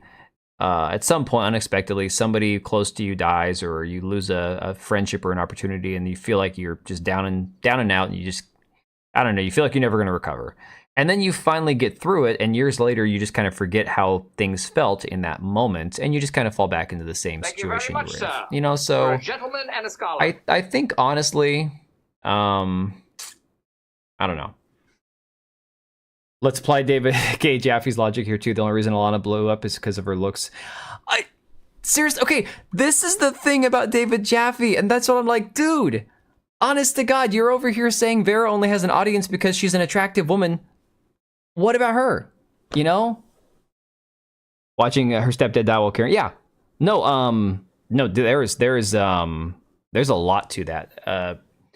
Somebody, I don't want to be too specific, but somebody that I was connected to through a marriage in the family had previously watched their spouse die of cancer over the course of like years. And that person was left as like a hollow husk of a human being with not a whole lot going on upstairs and very little like emotional, like ability to relate emotionally. So it's a definite, like, it will change you as a person, mostly for the worst. That's a hell of a name. Rabnad Skubla. Thanks for subscribing. Appreciate it. Never not be weirded out by people that turn grief into public telecast before. I mean, I don't know. It's just so... I'm torn on it, John. I'm torn. Let's keep going. Which, what's the point? I can't really spend time with my family if I'm on an opposite time zone anyway. So it's basically just these two things are at odds. I cannot work this full-time job that I love while also spending time with my family. I hope that I articulated Deadhouse, people become complacent 100%. that in a way that makes sense. Like I said, I feel like I've been doing life incorrectly. And even people that I work with at Santa Monica Studio, when they knew that I was going through a lot of these things, told me, in 50 years' time, you'll remember the time that you spent with the people you love. You won't remember the work. And I have spent so little time with them in the last 10 years, except to watch my stepdad die. So I'm so sure I'm going to get a lot of shit for this video, but losing a loved one really sucks. That's the reason. I mean, at least she's honest about that. She knows that people are going to criticize her. And look, this is not me. Like, if anybody ever clipped this and stuff, I am not going to criticize this person over the way that they choose to react to somebody they love dying. Like, I'm not a ghoul. I'm not that kind of person. Whether or not you believe it's all genuine, or if you believe she's just a terrible human being, and like, everyone has their own opinions about, fine, whatever. Let's see. Stand on Rumble says she has a pattern. I bet she thinks she's special and she gets special privileges, and they get carried away when they get it. Yeah, well, unfortunately, like we've seen with the shills, the Khalif Adams of the world, he's just like the biggest shill on the planet. Holy shit! That, although I'm pretty sure this would be an interesting thing for me to dive into later on, maybe in a different video. Khalif Adams has been called out by a lot of people, myself included, recently for being a complete shill who only says the right thing for free shit. I saw tweets that man had where he was like, "Oh, thank you, Scuff Gaming, for sending me these, or all these controllers and this and that," right? I guess he's got like a controller collection, free shit that he gets from these different companies, Microsoft, Xbox, whatever. And that's why these people do this. It's why they keep the right narrative, because when you have the right narrative, you get the free shit. You get the promotion by all these companies. You get all the, the attention, right? From which sounds she got a deeper voice than you. You know what, man? I am very happy that I have my voice back. When I was sick a month ago and I could barely talk, I was talking down here and it was like, this is great. But it's like, at the same time, I was coughing every 5 words. No, she's not against woke. She is part of the wokeness, There's going to be 10 million guys like me calling her ghoulish for this, but there totally won't be an army supporters. Oh, no, there will be. There will be. There will be people who are... Yeah, I mean, James, that's the thing. She could have made a very short video of this. She could have made a... So, what am I doing next? Condensed, Great question. I'm going to take a small breather, and then I'll come back and do that part of the video. Hello, I'm Alanah, and I would never show any kind of emotional vulnerability on the internet. I don't know what you're talking about. That wasn't me. Okay, so as for what's next from me. First, obviously, going freelance. I can work on a bunch of stuff. Feel free to reach out if you would like me to work on stuff. I actually have a few announcements here, so... Oh, that's a bad sign. All right, so You guys ever notice that there's this thing that people do in this industry? And it's not just this industry, it's all industries. And this is coming from somebody who's had like the same job their entire life. So I know I shouldn't be speaking on something that I've never experienced, but we're going to do it anyways, because screw it. There's a really funny trend you'll notice among all these people, whether they're journalists or the game narrative designers and everything else, where it's like, oh yes, and I'm open for work, and yes, I'm open for freelancing now. And it's like, guys, just because you're open for freelancing opportunities doesn't mean that anybody else is looking. That's like if you were like the ugly girl or the undateable guy, and nobody wants to date you, and the one significant other you had for like 3 years breaks up with you, and then you're like posting it on Twitter or on Facebook like, okay guys, I'm single now. It's like, yeah, that line isn't getting any longer the older you get. In fact, it's shorter than it was 5 years ago. So, scream like a little girl.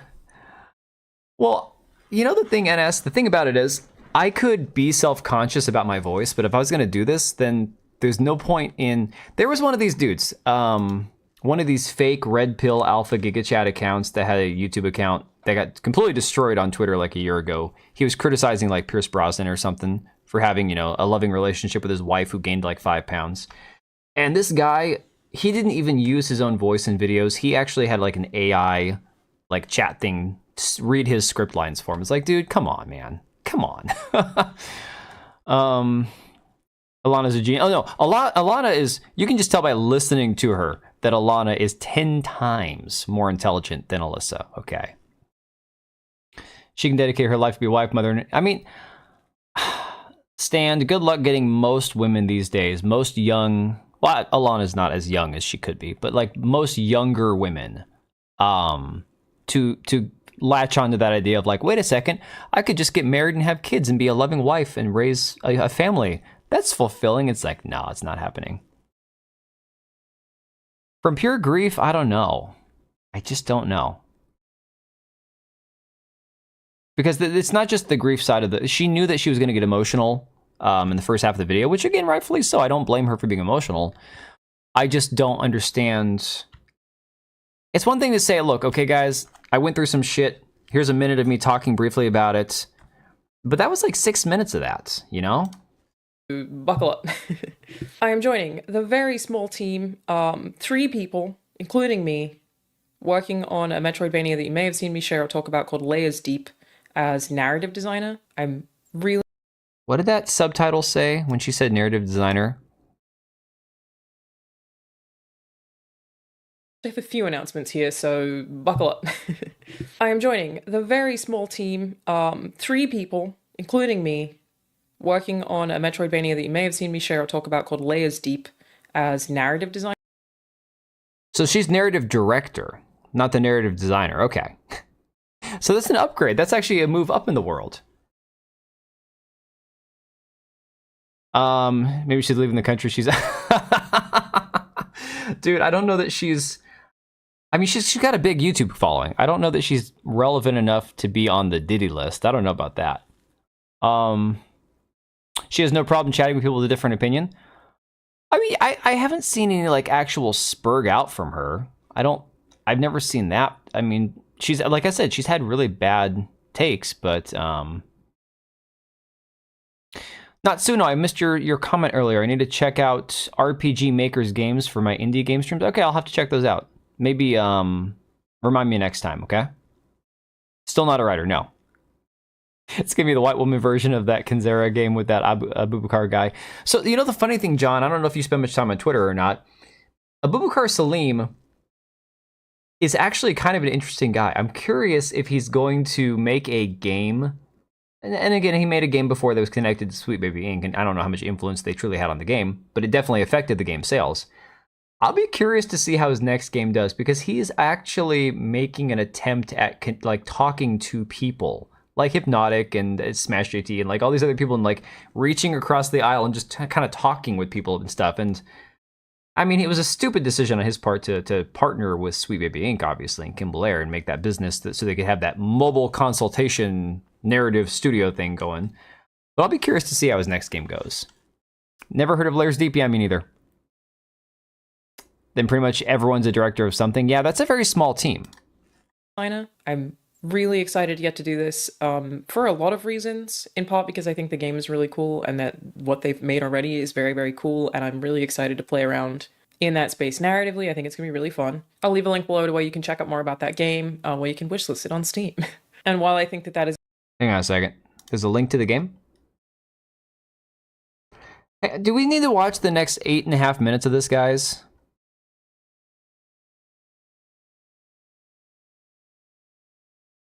All right, so she lied. There's no link to the game that I'm seeing. Oh, here we go. Layers Deep. Oh boy.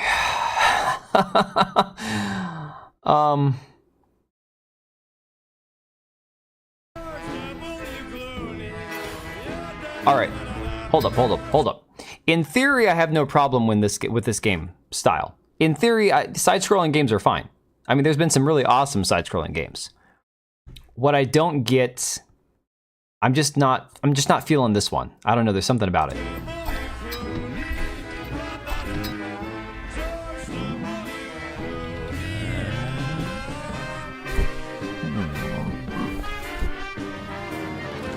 Not to mention, what these kind of games don't typically have like a whole lot of dialogue. What kind of narrative design team this could be written by one person. Hell, my 9-year-old daughter could write this game in all honesty and probably do a really good job. Hollow Knight ripoff. Jaffe put out another video about content creators. Oh my god. Deadhouse says, when is the OnlyFans dropping? I don't know that she needs to go that route, Deadhouse, to be honest. He's making an authentic product, yeah, exactly. He just didn't need SBI to teach him how to be black. And again, I still take issue with the Boubacar Salim and people like him, like, again, Anya Chalotra from, Unknown Nine Awakening from The Witcher. I have an issue with people who live in a country like England, where both of them were raised, and then they want to talk about their Indian heritage, their African heritage. Okay, what about your English heritage? Why do people never talk about England, the country that raised you, the country your parents brought you to? No, it's all about, no, I want to talk about Indian heritage. Well, are you Indian or are you English? Because in Anya Chalotra's case, she's half English. You know, why aren't you talking about your British heritage? Hollow Knight at home. Just an abject fun. Yeah, okay, John, I think that's a very valid point. I think that is a great point about the video itself. I don't know if, guys, do we watch any more of her video or do we check out David Jaffe? I'm kind of thinking we check out David Jaffe's video about content creators. I think it's very relevant right now. You should have made that satirical video about Jaffe after all. You know, Oblivion, one thing that I've learned when it comes to this year in particular, the first year I've had any real success on YouTube, whether it goes, to hell in a handbasket next year or not, if you felt like making it and you had the time, just do it. If it gets 10 views, great. If it gets 100 views, great. If it gets 100,000 views, great. Some of my videos that I felt like I sounded like a complete moron are the ones that did the best for views, and some of the ones I put the hardest work into are the ones that did the poorest. And you have no control over it. But if you feel like making a video, just do it, dude. I missed your top tier comment about comebacks. Hang on. And his comeback will be better than Kardashian's where she And as we call those back shots, man, those are back shots. Yeah, I think we're gonna go find Jaffe. Let's go find Jaffe. I think the people have spoken. All right, let me see here. I've got to find David Jaffe. What is his channel even named? Is it just David Jaffe? Just David Jaffe Games. Oh man, okay. My thoughts on these content creators. So, here's the funny thing. This is something very interesting. He's got 55,000 subscribers. I'm going to do a little analytic breakdown. This man is doing the same thing that everybody else is. Do you blame the grifters with, again, a flames in the background thumbnail like I like to use, right? Hate of woke killing your fun. Shut up about Dragon Age. These are all designed to incite a visceral reaction in people to make them angry or react strongly, because again, it's us. I don't believe it's clickbait. I'm not going to call it clickbait because I think it's necessary to get people to watch your videos. You have to have something that makes them want to watch the video, right? But here he is doing that for some of his best watched videos. The one about Very Dark, are they smart enough for YouTube, with, again, the pretty attractive girl on the big, side of the thumbnail, 23,000 views. Dragon Age, let me clarify, with, again, the same picture of Tosh that we've all used, 12,000 views. Do you blame the grifters, with the flames in the background? You got 24,000 views. These are his best watched videos, guys. And here he is calling everybody else freaking grifters. Do you realize that? Like this is David Jaffe in a nutshell. It's not grifting when I do it. Again, Sorry We're Closed could be a very special horror game. 2 weeks ago, 748 views. Not good. Now, I still have videos that have a hard time cracking 1,000 views. YouTube has kicked me in the nuts since hitting 10K. They had the algorithm, funneling me, to 10,000 views easy, sometimes 20, 30,000 views. I had videos that were hitting 50,000 views. Right now, I count my blessings if I get 5 to 10,000. If I can hit somewhere in there, I'm like, you know what, guys? It's a small channel, and if people are bored with my videos, I don't blame them, I blame me, and, I'll just wait for the algorithm to pick one of these up. It's all I can do. But this man wants to call everybody else a grifter, and yet his best performing videos are always the ones that are more inflammatory. It's just funny. It's very, very interesting. You either die a game developer or live long enough to see yourself become a YouTuber. Hey, I was never a game developer in the first place, so there you go. He's trying to punch up. There was this really annoying channel. Yeah, I think he's farming. I think unless Colin Moriarty pulls him aside and tells him to cool it, we might actually see Jaffe completely unravel. Lolcow arc is going turbo. As long as I never become a lolcow, I'll be fine. Yeah, it's Hypnotic, Vera, and Asman. Jaffe loves woke, so he gets what he deserves. Yeah, dude, Zoomers are interesting. There's a lot of really good Zoomers, a lot of cool based Zoomers, and there's a lot of ones that are freaking weird. Yeah, Caffeine, I need to get back to doing shorts. For a while, I was trying to come up with them, but it's really, like I said, I'm not mad at anybody. I don't blame anyone. It's I have been so busy with my personal life and work the last month and a half, that all the extra time for both channels, plus trying to get shorts made, plus editing my intros, it's I've been limited on time. Like I said. My BMI is too low to become a lolcow. You have no idea, man. It's worse than it looks here, okay? I'm not one of those anorexic dudes. I just don't gain weight. She gained 4,000 subs since this happened. I'm not surprised, man. I'm not surprised either. Not one bit. Because, again, the entire thing with Alyssa Mercante going after her, it just skyrocketed her popularity. That was part of what I think boosted her over 100,000 early on. It was because people were just dunking on Alyssa, and of course by dunking on Alyssa, you go watch Vera. Just kind of the way it goes. All right, so we'll give his video a view. Help him out here. As we covered the situation, and Vera got the traffic, she did. Yeah, 100%. Let's all. I gotta get locked in for this. How long is? It's only 8 minutes and 30 seconds. I can do that. Hey, the funny thing, guys? I will say there are a lot of content creators. A lot of the guys who are on TikTok, that they'll post their content on Twitter, and I'm like, I don't want to watch this. Please don't. There's a few YouTubers who have really annoying voices, myself included. Just ask NS. But David Jaffe, I don't think would get on my nerves to have to watch or listen to if he wasn't such an idiot, is really what it comes down to. No, I did not see the Side Scrollers podcast. Here's what I'll tell you. Vera Dark. Wait a second. Bottom tier. Right here. Bottom tier content. You know why? Because this man didn't even make a video to address this. He clipped his live stream. That's pathetic. Oh my God. And she's at 140 now. Yeah. People have told me that I should just take clips from my live streams and put those into videos and stuff. Personally, I just don't care to do that. I'd much rather take an original video, start from scratch, kind of cover something start to finish, rather than just, try to take the easy way out. Let me see here. Let me. I'm going to pull this up on Chrome. Give me 1 second, guys. I don't have the extension on Brave browser. I want to see on Chrome how many people he actually has giving him a like on this video. Because he got 70 likes. I want to see the down votes. Oh, here you go, guys. There you go. He's already been ratioed. 69 likes to 105 dislikes. Darkside Phil. Do you know the funny thing, Avernum? I have a friend. You've probably seen him on here. Secret Asian Man. He isn't YouTube savvy yet. He needs more time. Yeah. You make memes on this dude. NS, I have no control of my voice. And despite the fact that you find me annoying as hell, you're still here, man. You're still here. So what does it say about you that you're still here despite the fact of how annoying I am? It means that you've got some issues you got to work out, dude. Let me see.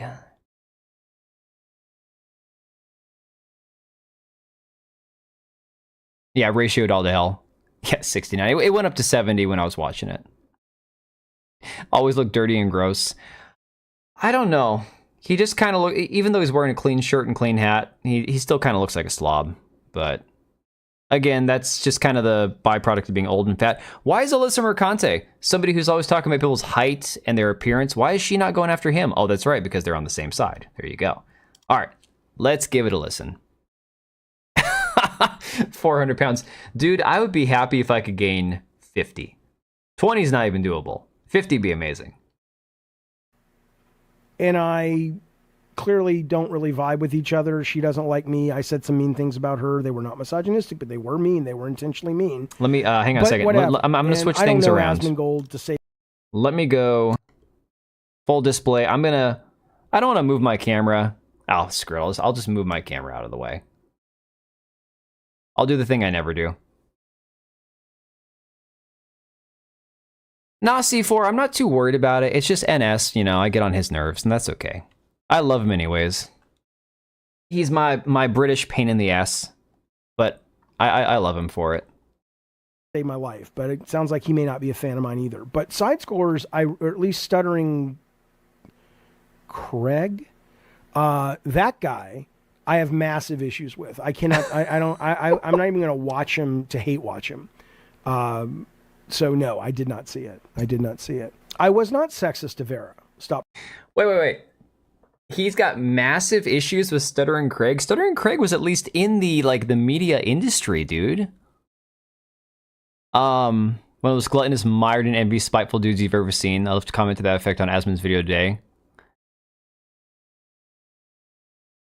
Dude, blocked you from commenting for a whole day? That's crazy. The clowns. I was not. I was mean to her. Trust me, because I was worried because I knew people would think I was. But I was like, this is not, I know people will think this is sexist or misogynistic, but it's really not. And I was checking with women. I'm like, hey, watch this. No, the dude, he literally just did the I have a black friend thing. Guys, he just said I have a black friend. Oh, no, I knew people would think it was misogynistic and sexist, but it's okay, because I have women I asked and they said it wasn't, so it's okay. Well, thank God you have women you asked to tell you that it wasn't misogynistic, David. Good job, buddy. Kudos, you're a very progressive man. Yeah, dude, Craig is pretty awesome. He messaged me on DMs on Twitter a few months ago about some stuff that I talked about, and just, yeah, really chill guy. Terrible human being, 100%. For me, because maybe I'm wrong, because I can be wrong. Everybody's got a blind spot. I would hate to think I actually would say something sexist or misogynistic, but in this case, I was like, I don't think it is. But again, I could still be wrong. Educate me if I am. But my understanding of misogyny, yeah, so like the Popo says you implied that she only has a channel and audience because of her hair and her looks, and because she's a woman. That's not sexist. That's not misogynistic. That's me being mean to her and saying the only thing, in my opinion, based on what I've seen of hers, that allows her to be able to do what she does is she is an attractive or semi-attractive woman talking to a bunch of nerds. Is it mean? Oh, yeah. Is it cruel? Of course. He's completely changing the meaning of words. By definition, he's saying all you have to offer are your looks. By telling her you're not intelligent, you're not interesting, there's nothing you have to offer but your looks to men, is inherently sexist. You can't like sugarcoat that. You can't like walk around it. Holy crap, this guy's retarded. If he sees this, David, you're retarded. Like functionally retarded. The meaning of being sexist is to put down somebody because of their gender and to like you're making assumptions about her. Oh my god, this guy, holy crap. And I don't even care. Like, I don't even care if you call somebody misogynistic or sexist. I've probably been called misogynistic many times. Like I've said before, my wife is probably more misogynistic than I am. That's okay. But stop saying you're not. Like, stop saying you're not misogynistic when you're being inherently misogynistic. And that's, again, own it. Although, again, let's all back up a second. Remember, misogyny is a hatred of women. Do I think he hates women? No. I also don't hate women. Is what he said sexist? Yes. Hey, I'll do it. Hang on. I'm gonna copy and paste exactly what you said here. But I don't need gifted subs, dude. I'm gonna do it because why the hell not? Let's see. And yes, I'm being the lazy bastard. And you don't like the clickety clack in my keyboard, so we're just going to hang on.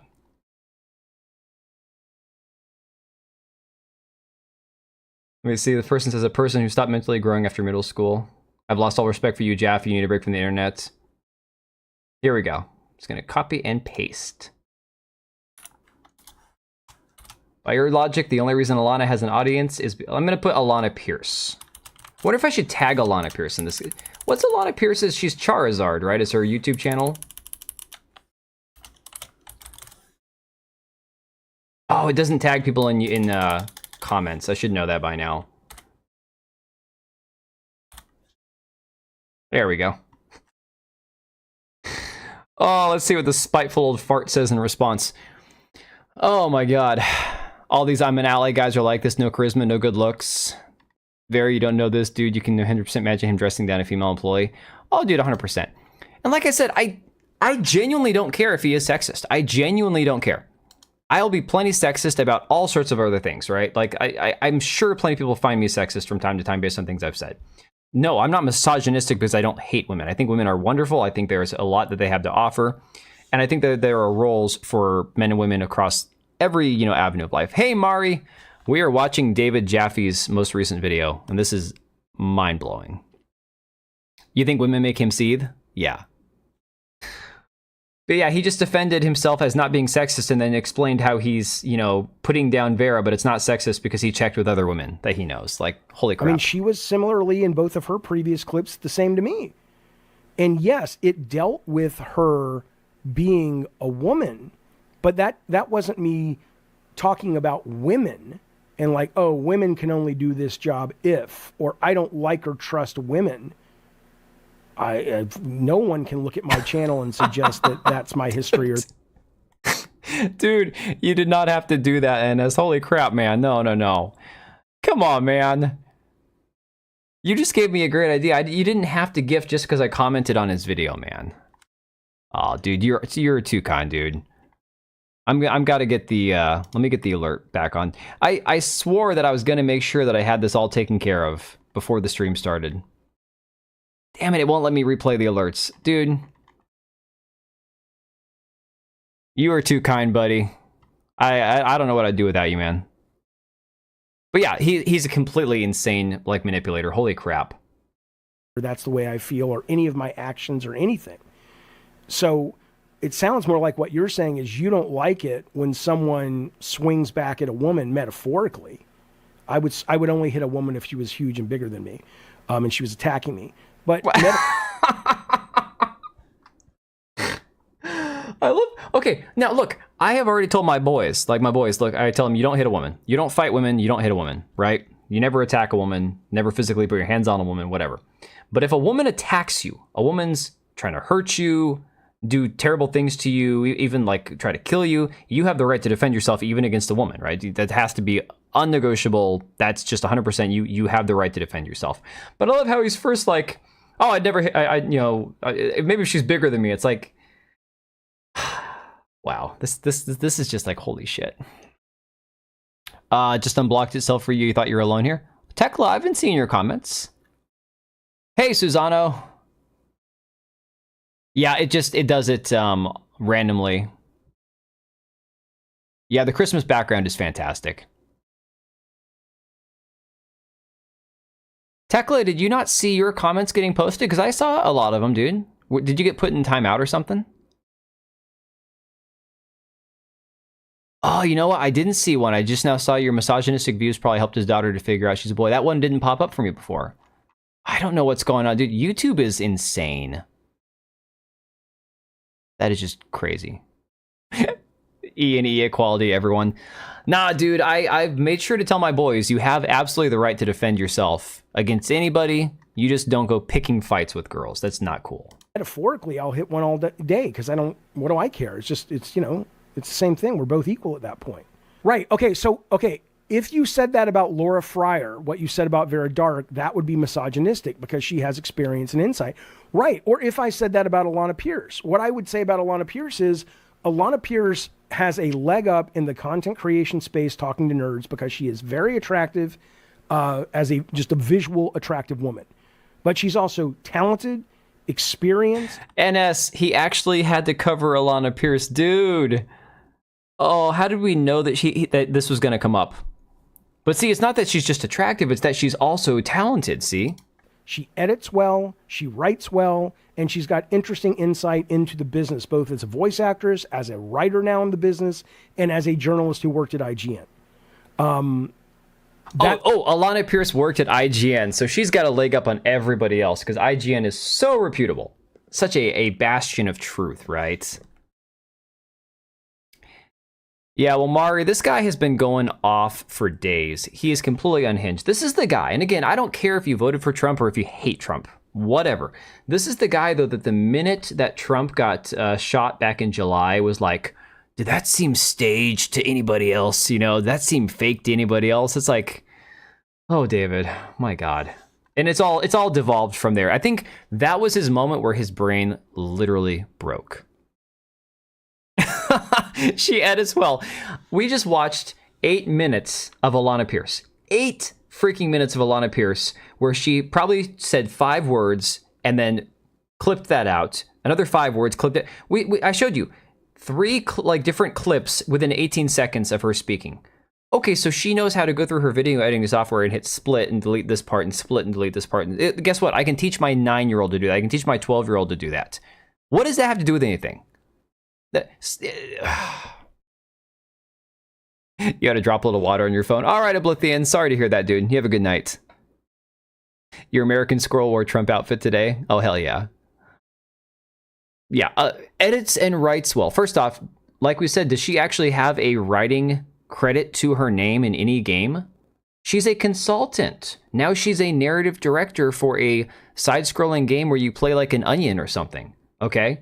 No shame on the game. The game might be fun. But it looks like, you know, again, the Hollow Knight that you have at home. Like, come on.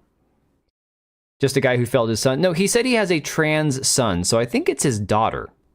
He didn't say I have a trans daughter. He said I have a trans son. So I believe he failed his daughter, if we're being correct about that. I don't know. I could be wrong. Somebody correct me if I'm wrong. Yeah. Just a description of that particular woman. Now, you could argue that Vera Dark has a lot more going for her than her looks. And I'm sure some of you think she does, and that's fine. And I made it clear to say, in my opinion, based on what she said about me. I don't watch her content. She may be excellent. But wait a second. This dude is speaking out of both sides of his mouth. David, you are a freaking moron. Okay. On one hand, he says, Vera Dark only has a platform because of her looks and because of her gender.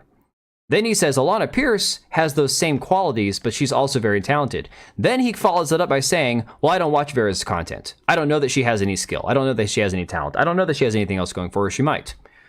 Pick a lane, David. Which one is it? Either you think she's talentless, but attractive in a woman, and therefore she has a job, or you think that it could be one or the other, but you're just not going to give it the time of day to figure it out. I'm sitting here watching your fat ass, dude.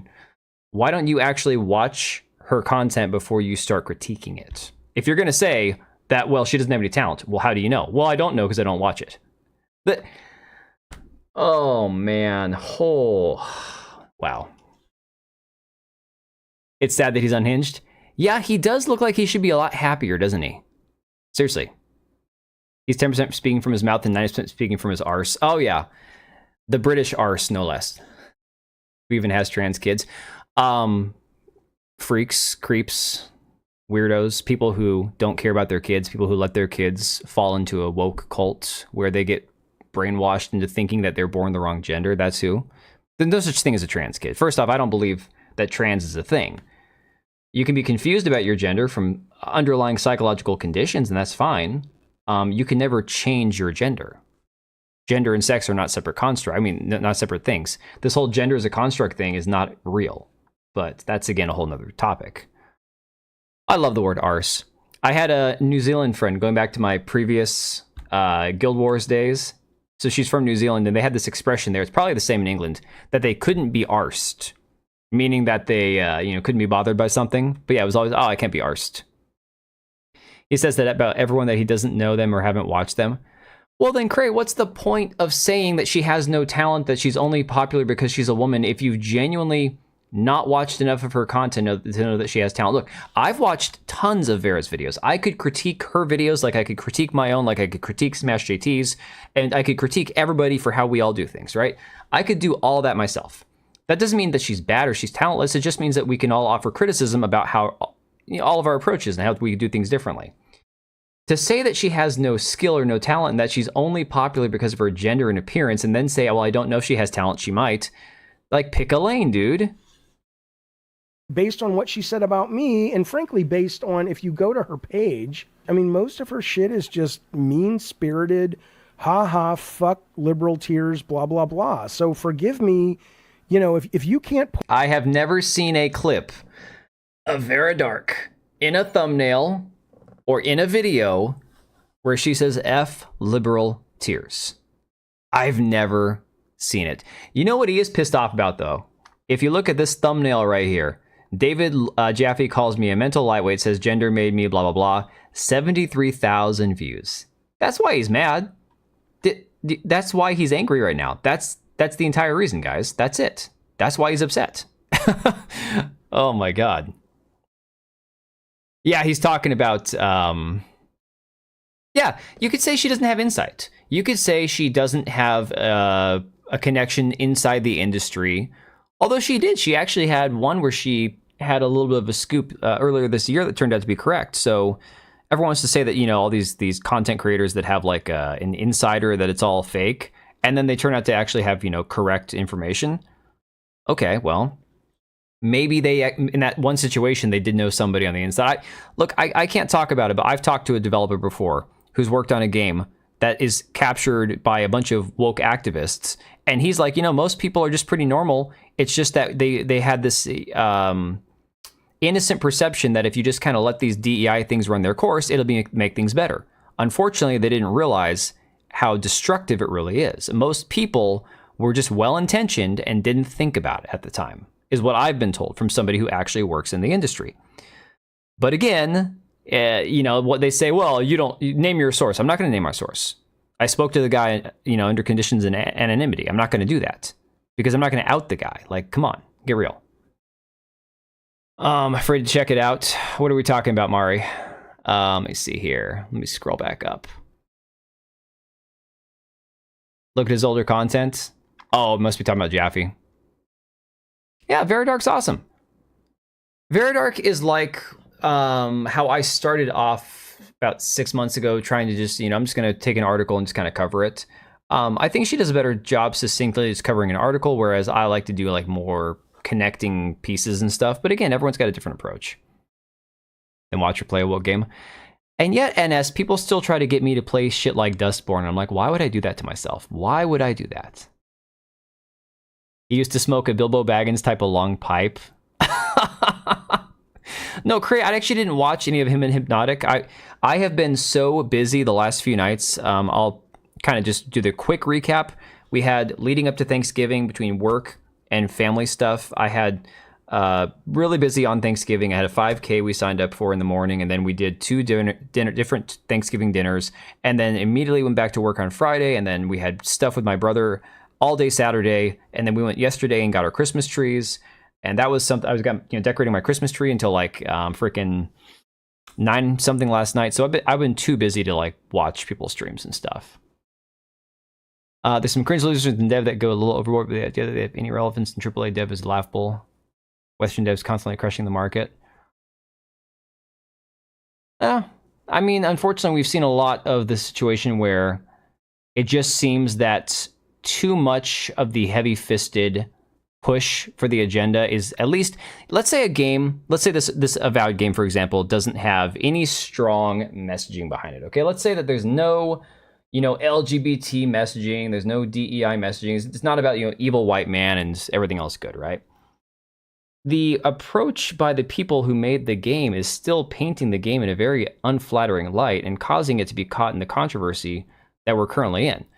So while you could say that DEI itself, or again, the initiatives being put in place are not essentially ruining the market, the perception from gamers is that what you have in the industry is nothing but this kind of messaging running through it.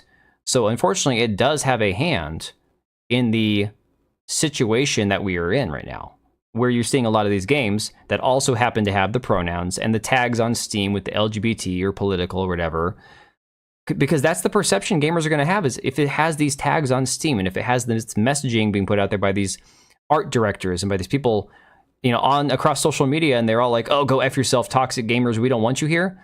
It is going to have an effect, to give us your firstborn child. Yeah. More of a games news reporter. Yeah, and that's what I would say, definitely more like that. Took advantage of people's generosity, and that's how woke spread. I think that's certainly a way to go to describe it as well.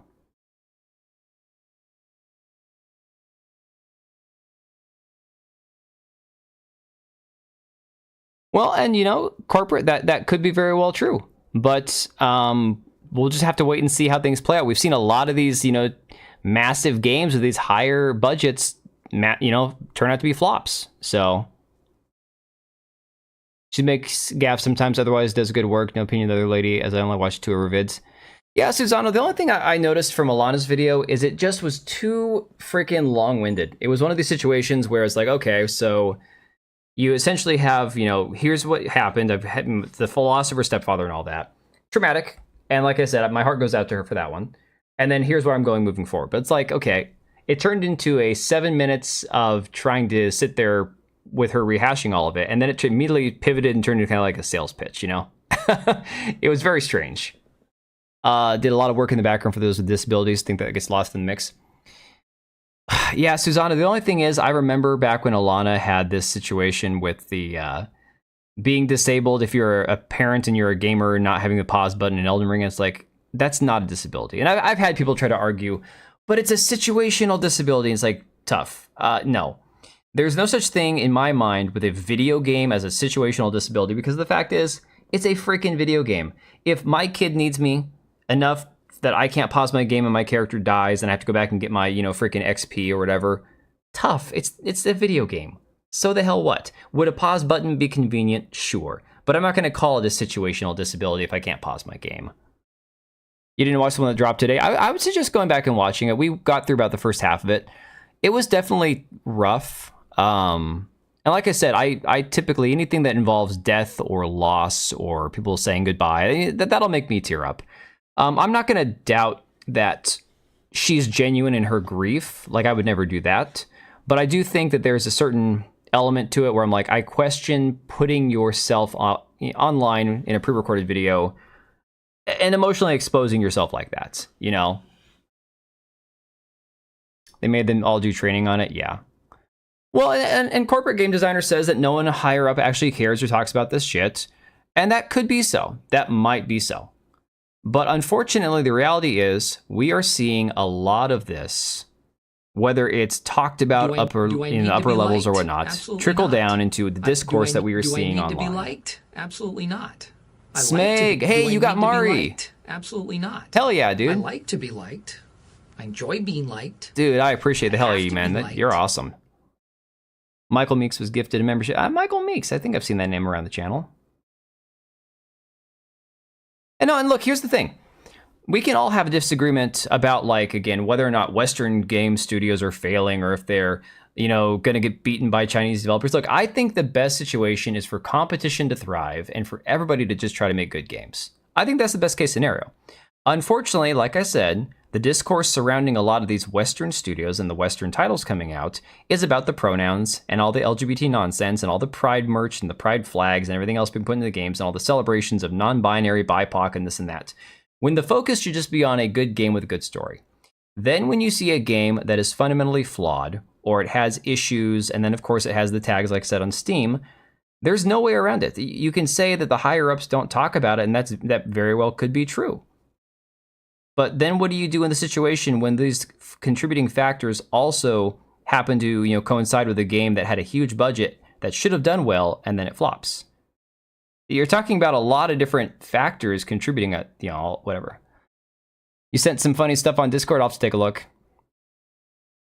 Maybe if you have a newborn child, your hobby should take a backseat in your life, altering games for the rest of us to better suit your lifestyle.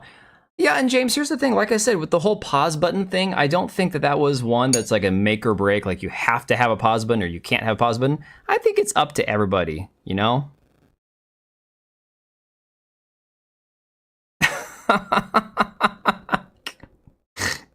See, NS, that's funny. That's pretty funny. Although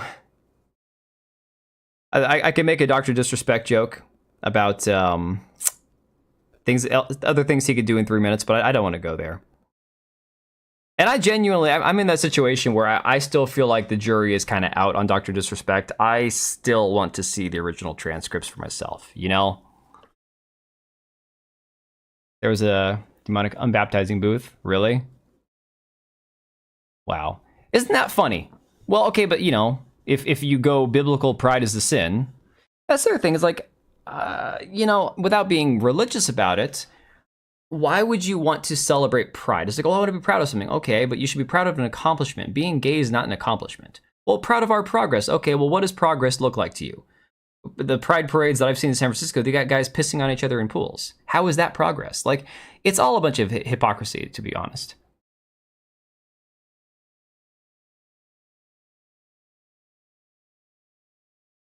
Well, okay, corporate. I mean, you could be right about that, but let me ask you a question though. If that's all true, then why is David even talking about this?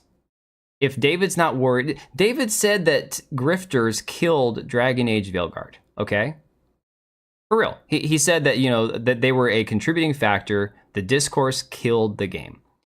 If the YouTubers and the people on Twitter that nobody cares about, that the higher ups don't know about. If they honestly have no effect, then how is David Jaffe claiming that grifters and YouTubers killed Dragon Age Veilguard?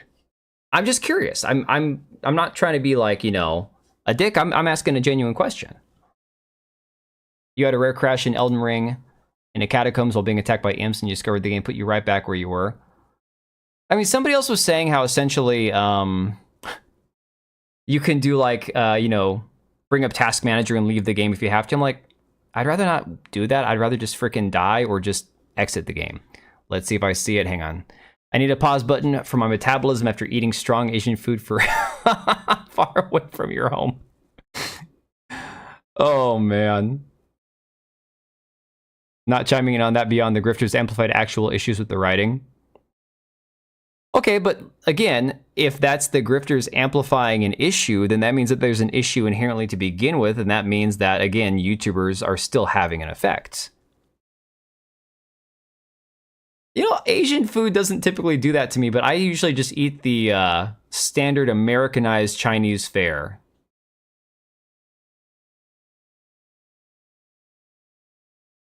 No pause button supposed to make the game more difficult. You can't just pause an encounter. You either defeat the enemy or you die trying. You can quit the game and continue later on. Rabnad, one thing that I would say you could do as a counter to that to make everybody happy, what if there was no pause button for boss fights, but then you have a pause button in the rest of the game?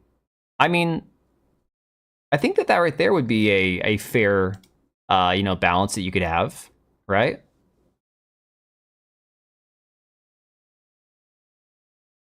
Yeah, that woke shit is the difference between failure and a $500 million revenue game, which is that BioWare targets is stupid. That doesn't address what I asked, though. If you're saying that David Jaffe's point is stupid, then I agree. I don't think YouTubers alone killed the game. The only time I exit the game suddenly is when I decide to stop fighting a boss, either go somewhere else or fight it more later on. No, pause buttons aren't woke at all. It's the question about like this is a non-woke question. Pause buttons are question of like functionality in a game. Yeah, there was a pause button, but a mechanic in Elden Ring, but I can't remember. Somebody explained it. I'm like, oh yeah, I guess technically you could pause the game that way. Look, I have limited time in the course of my day. I've got 3 kids, and so playing Elden Ring, it's like somebody always needs something, right? Like I said, if my character dies, you don't cry about it. Guess what? You lose 20,000, 30,000 runes or whatever in Elden Ring. In certain areas, that's like 2 enemies, 3 enemies. Come on.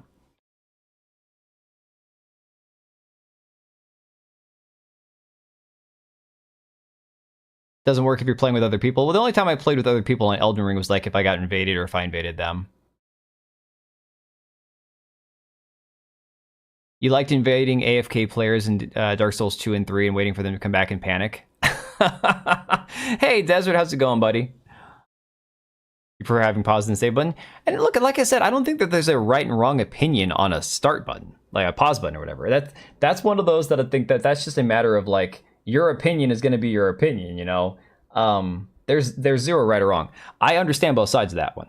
I just despise the fact that she wanted to call that a situational disability. To me, that's that there's true accessibility issues with the games.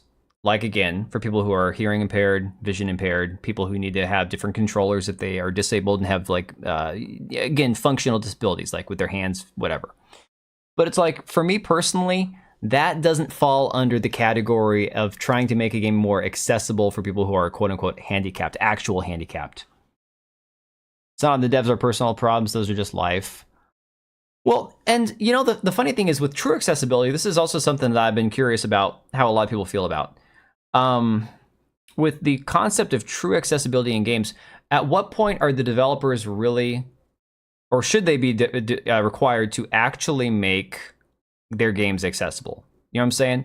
Like offering modes for people who are colorblind. Okay, that's a fairly easy fix. You hire somebody who knows how to do that and you just do that. But let's say for somebody, I saw this Call of Duty gamer, the streamer, a couple years ago. I saw a video of him. Guy is like paralyzed from the neck down, right? And he implemented this system where essentially he's blowing into straws to control his controller, to move his character and like headshot people. And it's the craziest thing I ever saw. Like massive ingenuity that this guy figured out how to do this, or somebody helped him do it. But at what point does Call of Duty, does one of the studios making a Call of Duty game or any other game like Call of Duty, like, you know, Apex and EA and stuff, at what point are they needing to make their game accessible for like somebody who's paralyzed from the neck down, you know? So it's like, there's accessibility and then there's only so much that you can reasonably expect a developer to do. And this has nothing to do with the start button. I'm talking about genuine accessibility for people who are actually disabled. I think that there's a level of reasonableness that you can expect, and in some situations it's not reasonable at all. Yeah, I mean, honestly, in Shadow, not just Shadow of the Erdtree, there's an area by the blood dude, what's his face, in the base game of Elden Ring, where you can like get that bird to run off the cliff, the giant crow-looking thing, and that's like 11,000 runes right there.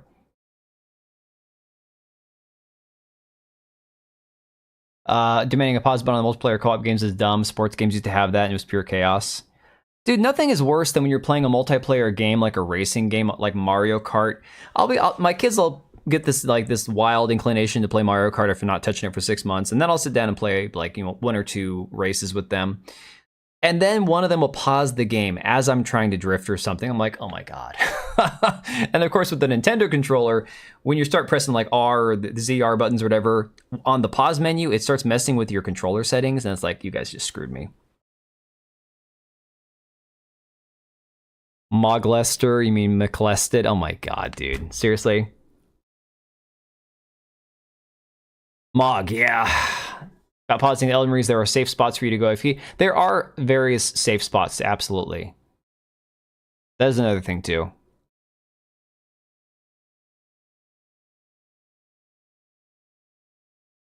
Demanding pause button on multiplayer. Let's see. This is so base. This is like MGS. This kid understood the message of MGS because the kid had an MGS poster behind him and a video breaking all down. Yeah.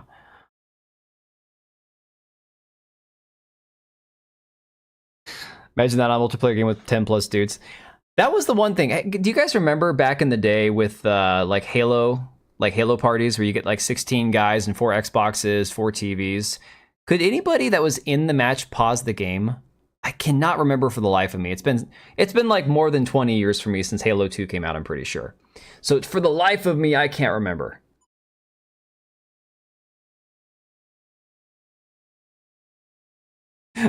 Pausing the game, that's a Padlin. Let me see here. Let's finish this video. I'm curious how he ends it off. I hate that he used his own stream. I was hoping it was an actual video, but it is what it is. Point to me and show a history of anything like misogyny, sexism, cruelty, homophobia. Oh, the host could pause it. Okay. Racism. It's just not in my wheelhouse. It doesn't exist. I have blind spots like everyone else, and I might say something that's like, oh shit, I didn't realize that. But for the most part, you won't. But you go to her channel, just look at her videos. You know, everything's negative. Everything's about the woke mind virus.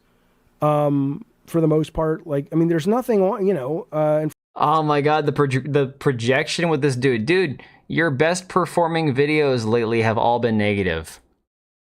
Who said the former developer to YouTuber Pipeline or whatever? The only correct way to play Elden Ring is to run around without Torrent and Kaylee with millions of runes. You are insane. That is like, why would I punch myself in the nuts? That's not even like punching yourself in the nuts. That's like having somebody else stomp on your nuts, dude. Yeah, all I've seen out of David Jaffe the last, like I said, since July, because he really wasn't on my radar before he made that crazy comment about the Trump assassination attempt. Like, oh, this looks staged to anybody else. He wasn't even popping up on my timeline until then.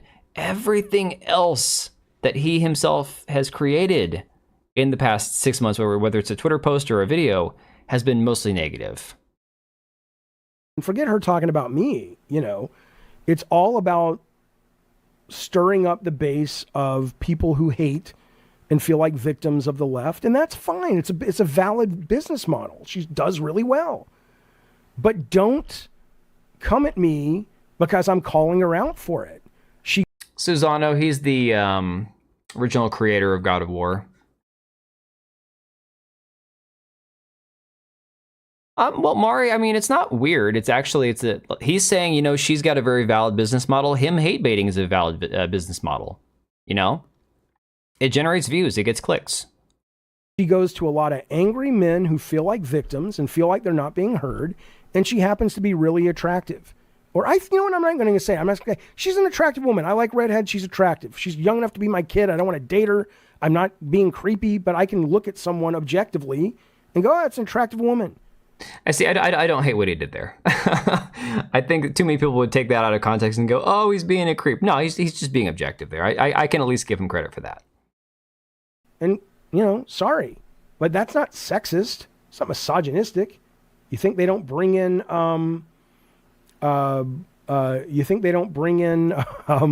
you know, attractive people in movies who may not be the best actors just because they're attractive? Sure, of course they do. She's too old for Pete Turtle. See. Okay, this is...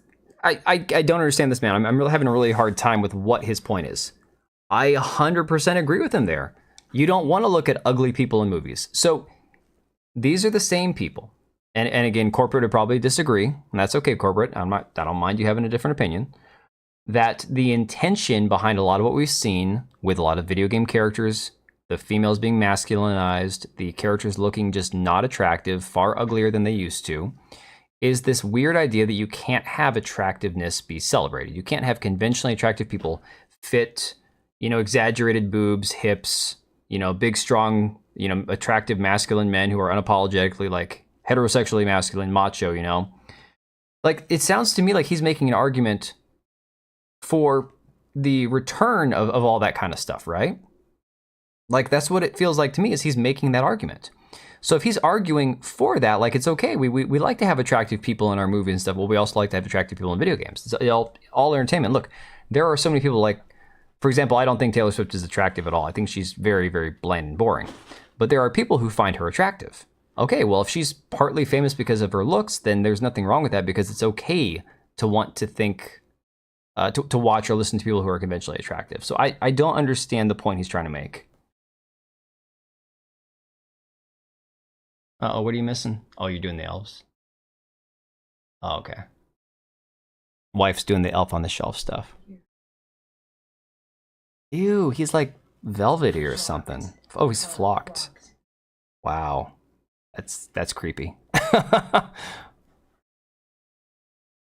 Yeah, I think we'd all be in favor of more goth baddies in games. I still remember playing freaking Blood Rain before they ruined it with that movie that was terrible. It wasn't even Mila Jovovich in that movie, was it? They didn't get her in that one too, did they? No, it was somebody else.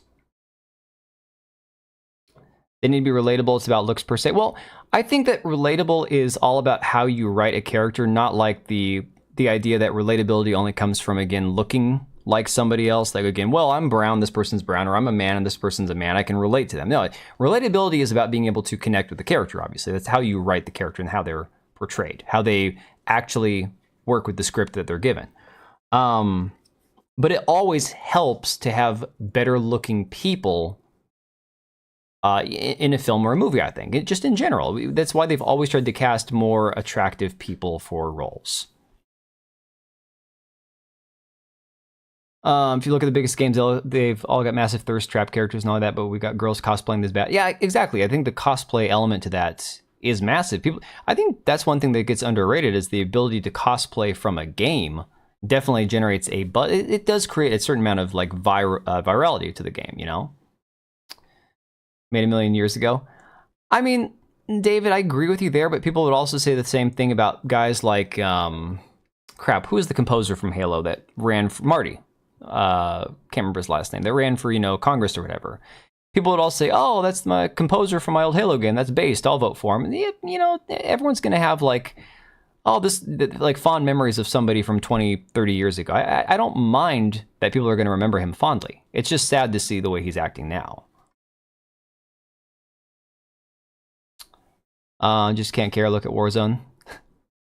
Which I don't understand. That Nicki Minaj skin, but again, I generally don't enjoy like all the crossover crap with Call of Duty. I think Eric Kane, the guy from Forbes, I compared it to Fortnite. He's like, well, to be fair, I think they have better crossovers than Fortnite. I'm like, I haven't played either in a million years, so I couldn't care less. What?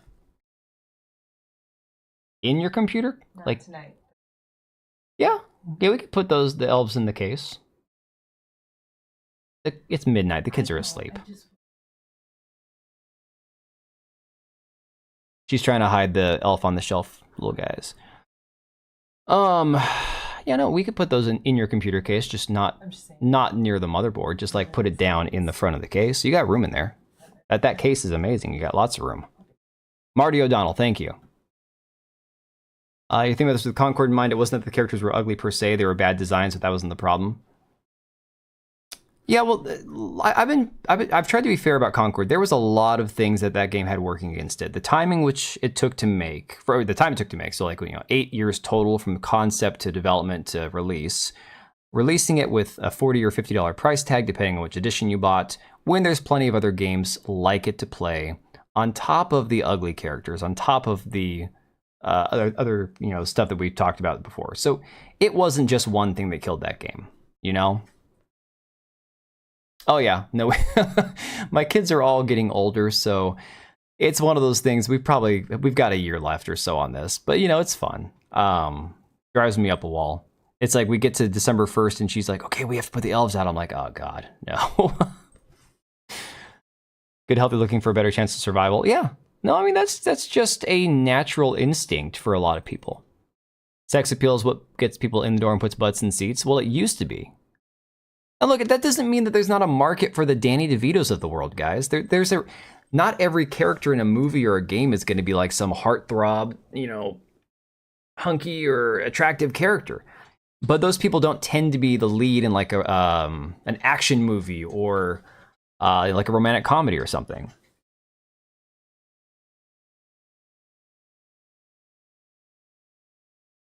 No, yeah, corporate. No, honestly, I agree with you there. I've said before that it was admirable what they did. I thought the approach to having an all-in-one game was an admirable approach.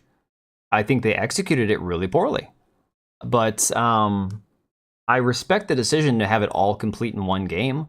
I wish more games were like that. But see, that's the thing. Just because a game is free to play and has microtransactions doesn't mean you have to pay for them. You do not have to pay for them. I played, for example, I played Apex Legends for about a year and a half. Probably closer to 2 years before I really gave up on it. I spent $10 on the game one time. $10. That got me the battle pass for a full season. I maxed it out, got the next battle pass for free. Maxed it out, got the next battle pass for free. Eventually I got tired with the game. But I have an account with tons of free skins, more than I'll ever need. I don't play the game hardly anymore. I play with my kids once in a while. And again, that $10. That's cheaper than you can purchase a regular game for. Now, the average person, sure, is going to go out there and spend a lot more than that, maybe more than $100 on a game on microtransactions for a game that they really like. You don't have to.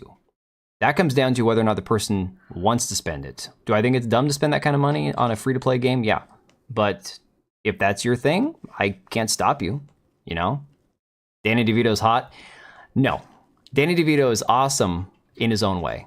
Not hot. Not so much.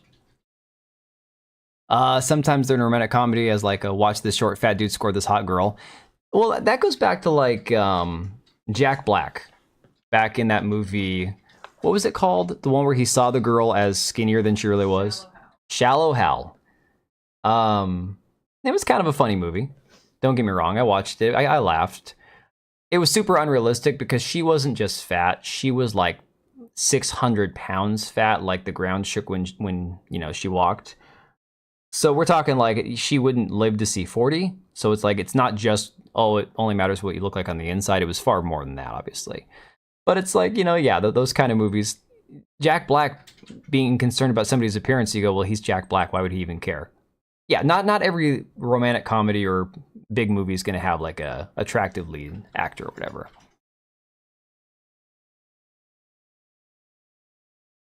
If he's attracted to Wade Wilson, Deadpool. There are people that probably dig the scarred up, no hair. Aren't his ears like melted down? I can't remember. I watched Deadpool like one time. Yeah, C4. The idea of the movie is good, except like telling people it's okay if you fall in love with somebody who's secretly like heavier than 3 people glued together. That's not a healthy way to live, regardless of whether the person's a good person on the inside or not. You want to print over here? Yeah, I can catch. That's fine. Why not? What's the point of having a printer if you don't print? Oh, the Deadpool game. I have no idea. You like A-Leg from Nikki? I haven't played any of the Nikki games. Aren't they the same ones that did First Descendant, or are they the ones that did Stellar Blade? I can't remember. Was this your elf note? The kids are sleeping. If I say elf, they're not going to magically wake up.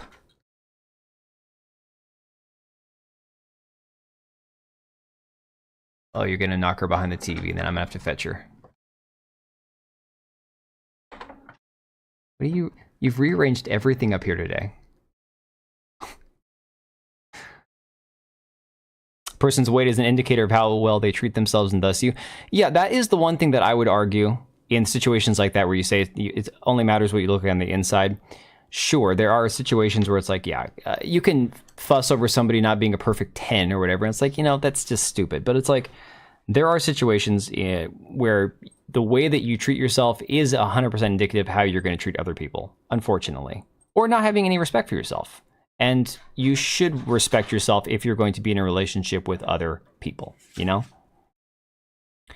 I barely remember watching the second one. Of course, my wife didn't watch him. I watched him out here on the couch, just stayed up one night watching it for whatever reason. I thought the first one was funny. I never went back and watched it again, though. What, you don't remember scanning and posting up pictures of your junk in college just to traumatize? Dude, I didn't go to college. NS, I thought I told you, when I was like 15, 16 years old, I was in Running Start. The program where you enroll in college early. I was going to graduate with my associate's degree before I turned 18. And then my parents got divorced and my life went to hell. But I was like this close. I was like super close. Let's see. Speaking in generalizations of average people, not your personal views. Yeah, I think, unfortunately, a lot gets lost in generalizations. Kind of like what David here is trying to say. That, you know, sometimes I'm not a bigot, I'm not a sexist. Sometimes I say things and I need to be educated. It's like, well, dude, it's one thing to say, in general, she looks like she got famous because of her looks and not because of her being smart. But he made a statement of fact. And now he's tried to back off of it. It's like, okay, dude, whatever. Smart? No, honestly, not smart. It's not that hard. Community college isn't that advanced. And high school really isn't all it's cracked up to be. You got a thing for Malaysian women? Hey, everyone's got their thing, you know? Blah, blah, blah, Disney, blah, blah, blah. Yeah, I'm still gonna watch the new Deadpool movie at some point. But just in general, like, he's not my favorite character, but I'll definitely watch it at some point. All right, guys, I mean, we could finish this video, but honestly, it's probably getting to the point where I need to head to bed because this week is like my last big crazy week for work for the entire year. And like I said, I'm working through Sunday, so probably should wrap it up, hit the hay and get some shut-eye. If I'm smart, then you're an American. I'm not claiming to be smart. Other people are saying I'm smart. Dude, honestly, if you raise your kid right, like, for example, our kids are homeschooled. I don't think that any of us are doing, like, exceptional jobs, but when I compare them to where everyone else is as far as, like, at their grade level, my kids are, like, miles ahead on a lot of things. So if you play your cards right, there's no reason that you can't skip the first 2 years of high school and just do college instead or whatever. It's like there's nothing stopping you. All right, I'm going to hit the hay, guys. This has been a lot of fun. I was actually dreading tonight because I had a whopping 10 minutes to myself. Oh, NS, yeah, I actually started the stream late because I was shopping on Palmetto State Armory's website because I'm like, okay, there's no good Black Friday deals. There's no good Cyber Monday deals. You know what I'll do? I'll hop on one of the you know, gun retailers and get something that's compliant for my state, right? So I ordered a revolver and a pump action shotgun. 2 things I don't own. And I was like looking over all the list of items that are banned in my state. Now I'm like, okay, I got to check off the list now, make sure none of these things, you know, apply. Otherwise, they're going to cancel my order. So that was my Cyber Monday, was purchasing a couple firearms. That was fun. All right, guys. Yeah, thank you, guys. Smeg, thank you again for the 5 gifted. NS, thank you for the, 15, dude? You're freaking amazing. It's been real, guys. Hopefully we can get back to doing more of these on a regular schedule, actually starting at 9:30 or maybe a little bit earlier. In the meantime, I'm going to head to bed. Thank you all again. You guys have been awesome. Left the best for the end of the stream. Well, I was going to bring up a picture of what I purchased, but I'm like, you know, I'm not going to risk it. I know that freaking YouTube is not happy with anything having to do with firearms, so I'm just not going to do it. Don't dare shave again, you'll stop sending amazing. No, dude, I've already said that the beard is never coming off again, ever. I can't do it. Not happening. Oh yeah, I appreciate it, dude.